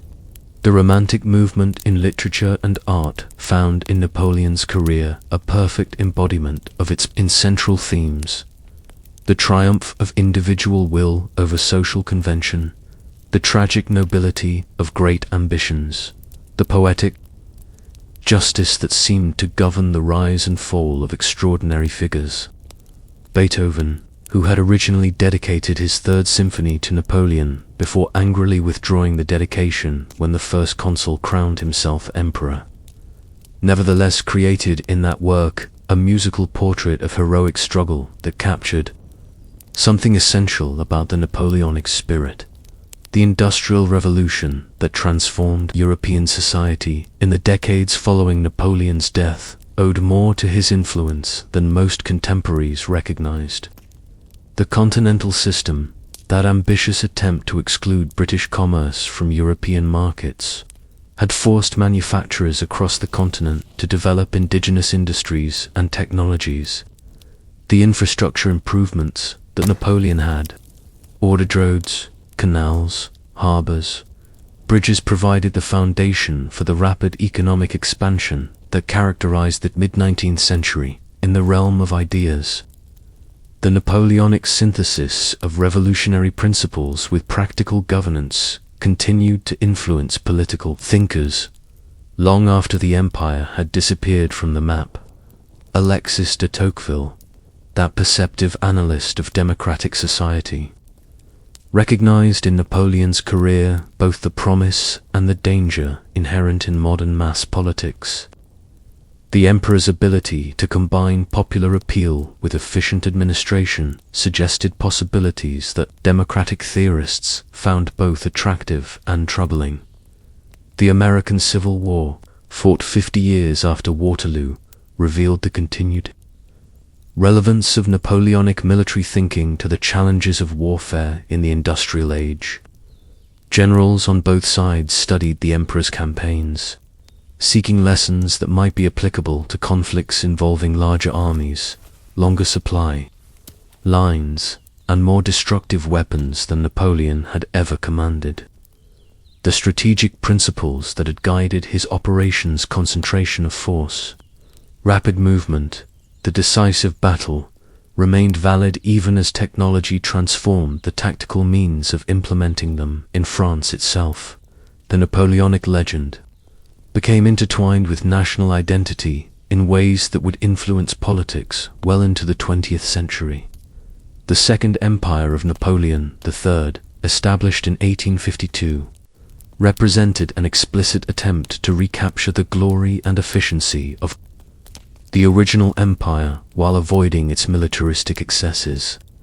Though ultimately unsuccessful, This experiment demonstrated the persistent appeal of Napoleonic government to a French population that continued to associate the emperor's name with national greatness and international prestige.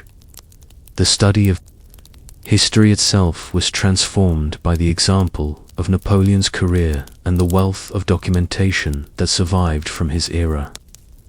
Leopold von Ranke, the German historian who pioneered the systematic study of primary sources, found in the Napoleonic period a laboratory for developing new methods of historical analysis. The emperor's habit of dictating detailed reports and maintaining comprehensive correspondence provided historians with unprecedented access to the decision-making processes of a major historical figure. Military academies across the world made the study of Napoleonic campaigns a central part of their curricula, recognizing that the emperor's innovations in strategy, tactics, and logistics remained relevant to professional soldiers regardless of their nationality or the political system they served. The concept of staff organization, the practice of detailed campaign planning, the emphasis on rapid concentration of forces, all of these practices became standard features of modern military organizations that traced their development to Napoleonic precedent as the 19th century gave way to the 20th. Napoleon's influence could be seen in the emergence of new forms of popular politics that combined mass appeal with efficient organization. The techniques of propaganda and public relations that had been pioneered during the empire provided models for political movements that sought to mobilize entire populations behind transformative programs. The emperor's understanding that effective governance required both popular consent and administrative competence remained relevant to societies grappling with the challenges of democracy and modernity.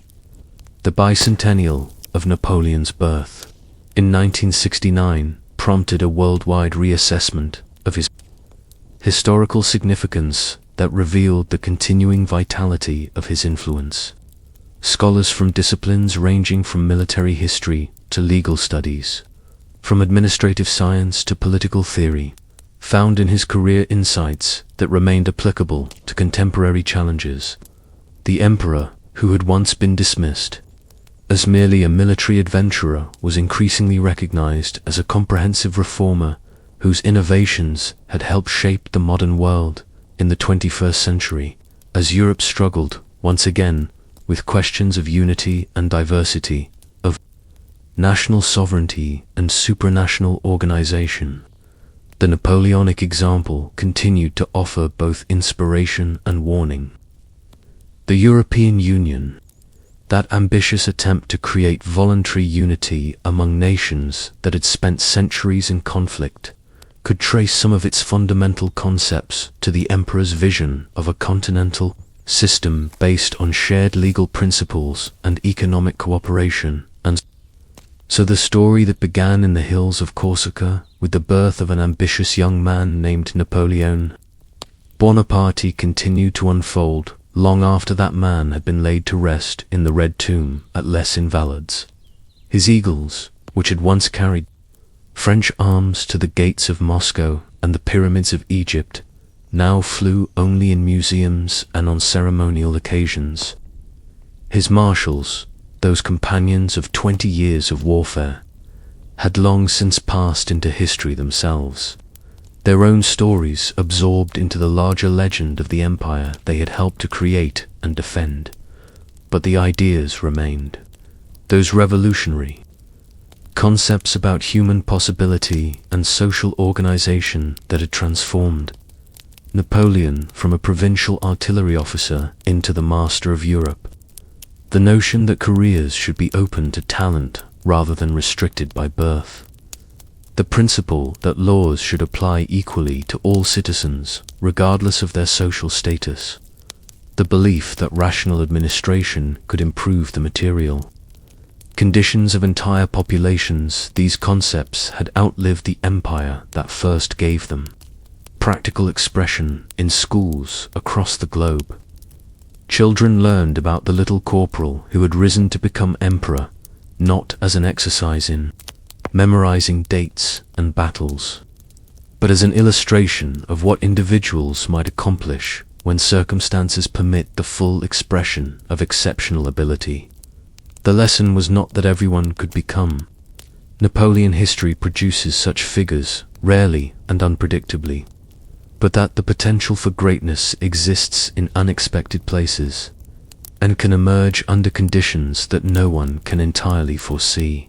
The tomb at Les Invalides remains a place of pilgrimage for visitors who come not to mourn a dead emperor but to contemplate the mystery of human achievement.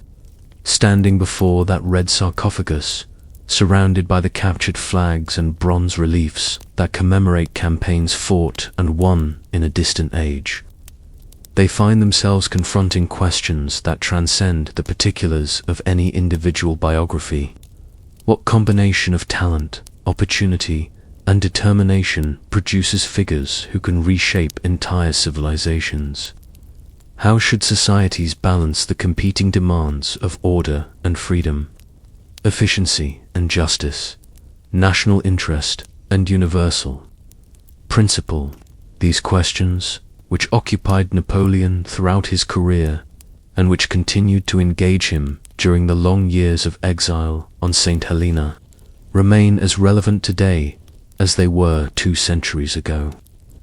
The emperor who once believed that politics was destiny would perhaps be satisfied to know that his own political legacy continues to influence how human societies understand the possibilities and limitations of organized effort directed toward large-scale change. The wind that blows across the plains of Austerlitz and Wagram carries no sound of cannon now, only the whisper of grass growing over fields where young men once died for causes they believed would remake the world. The palaces where Napoleon held court had become museums, their state apartments preserved as monuments to a vanished age of ceremony and grandeur.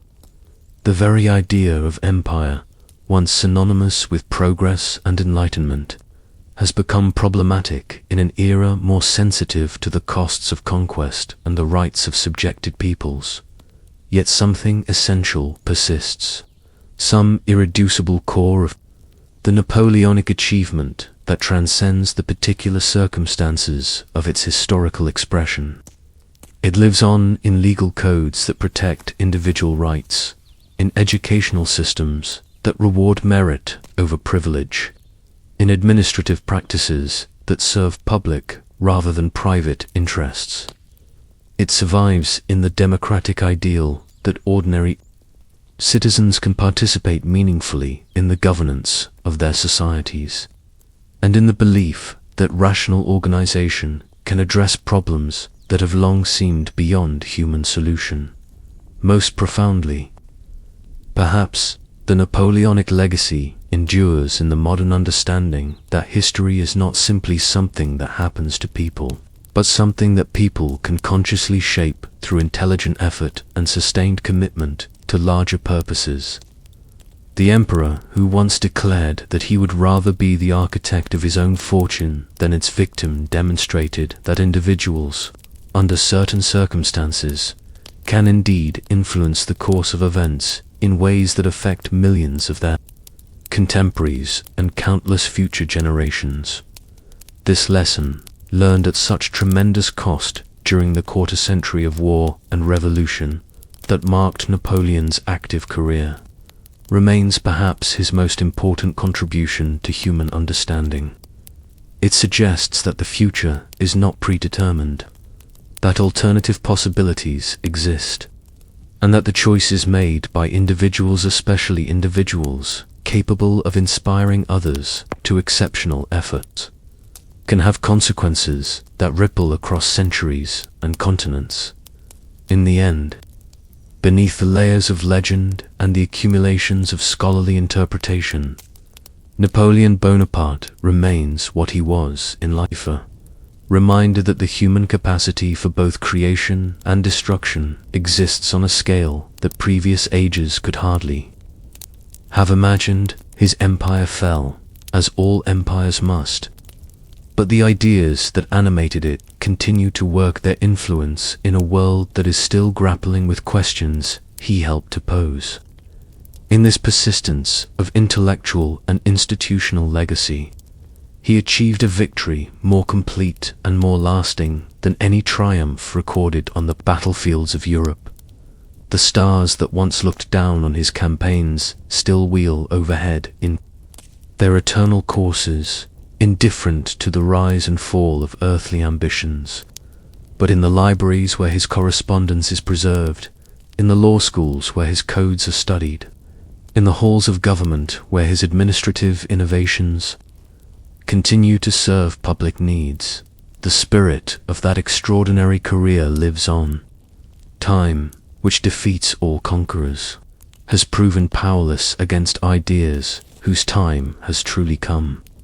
And so Napoleon sleeps beneath his dome in Paris, no longer the restless emperor who could never find sufficient worlds to conquer, but something quieter and more enduring, a symbol of what human beings might accomplish when genius and opportunity converge in service of purposes larger than any individual ambition. The eagles may be furled, the guard dismissed, the empire dissolved into history. But the dream of what societies might become under enlightened leadership continues to beckon to future generations. As bright and as challenging as it was on that distant morning when a young artillery officer first glimpsed the possibilities that awaited a man bold enough to seize them. If this journey through Napoleon's extraordinary life has moved you, please take a moment to like, share, and subscribe to Fall Asleep to History. Let these timeless stories of human ambition, triumph, and transformation find new hearts and minds. Your support helps us continue bringing you the most captivating chapters from history's greatest tales. Sweet dreams, and may history's greatest figures visit you in slumber. **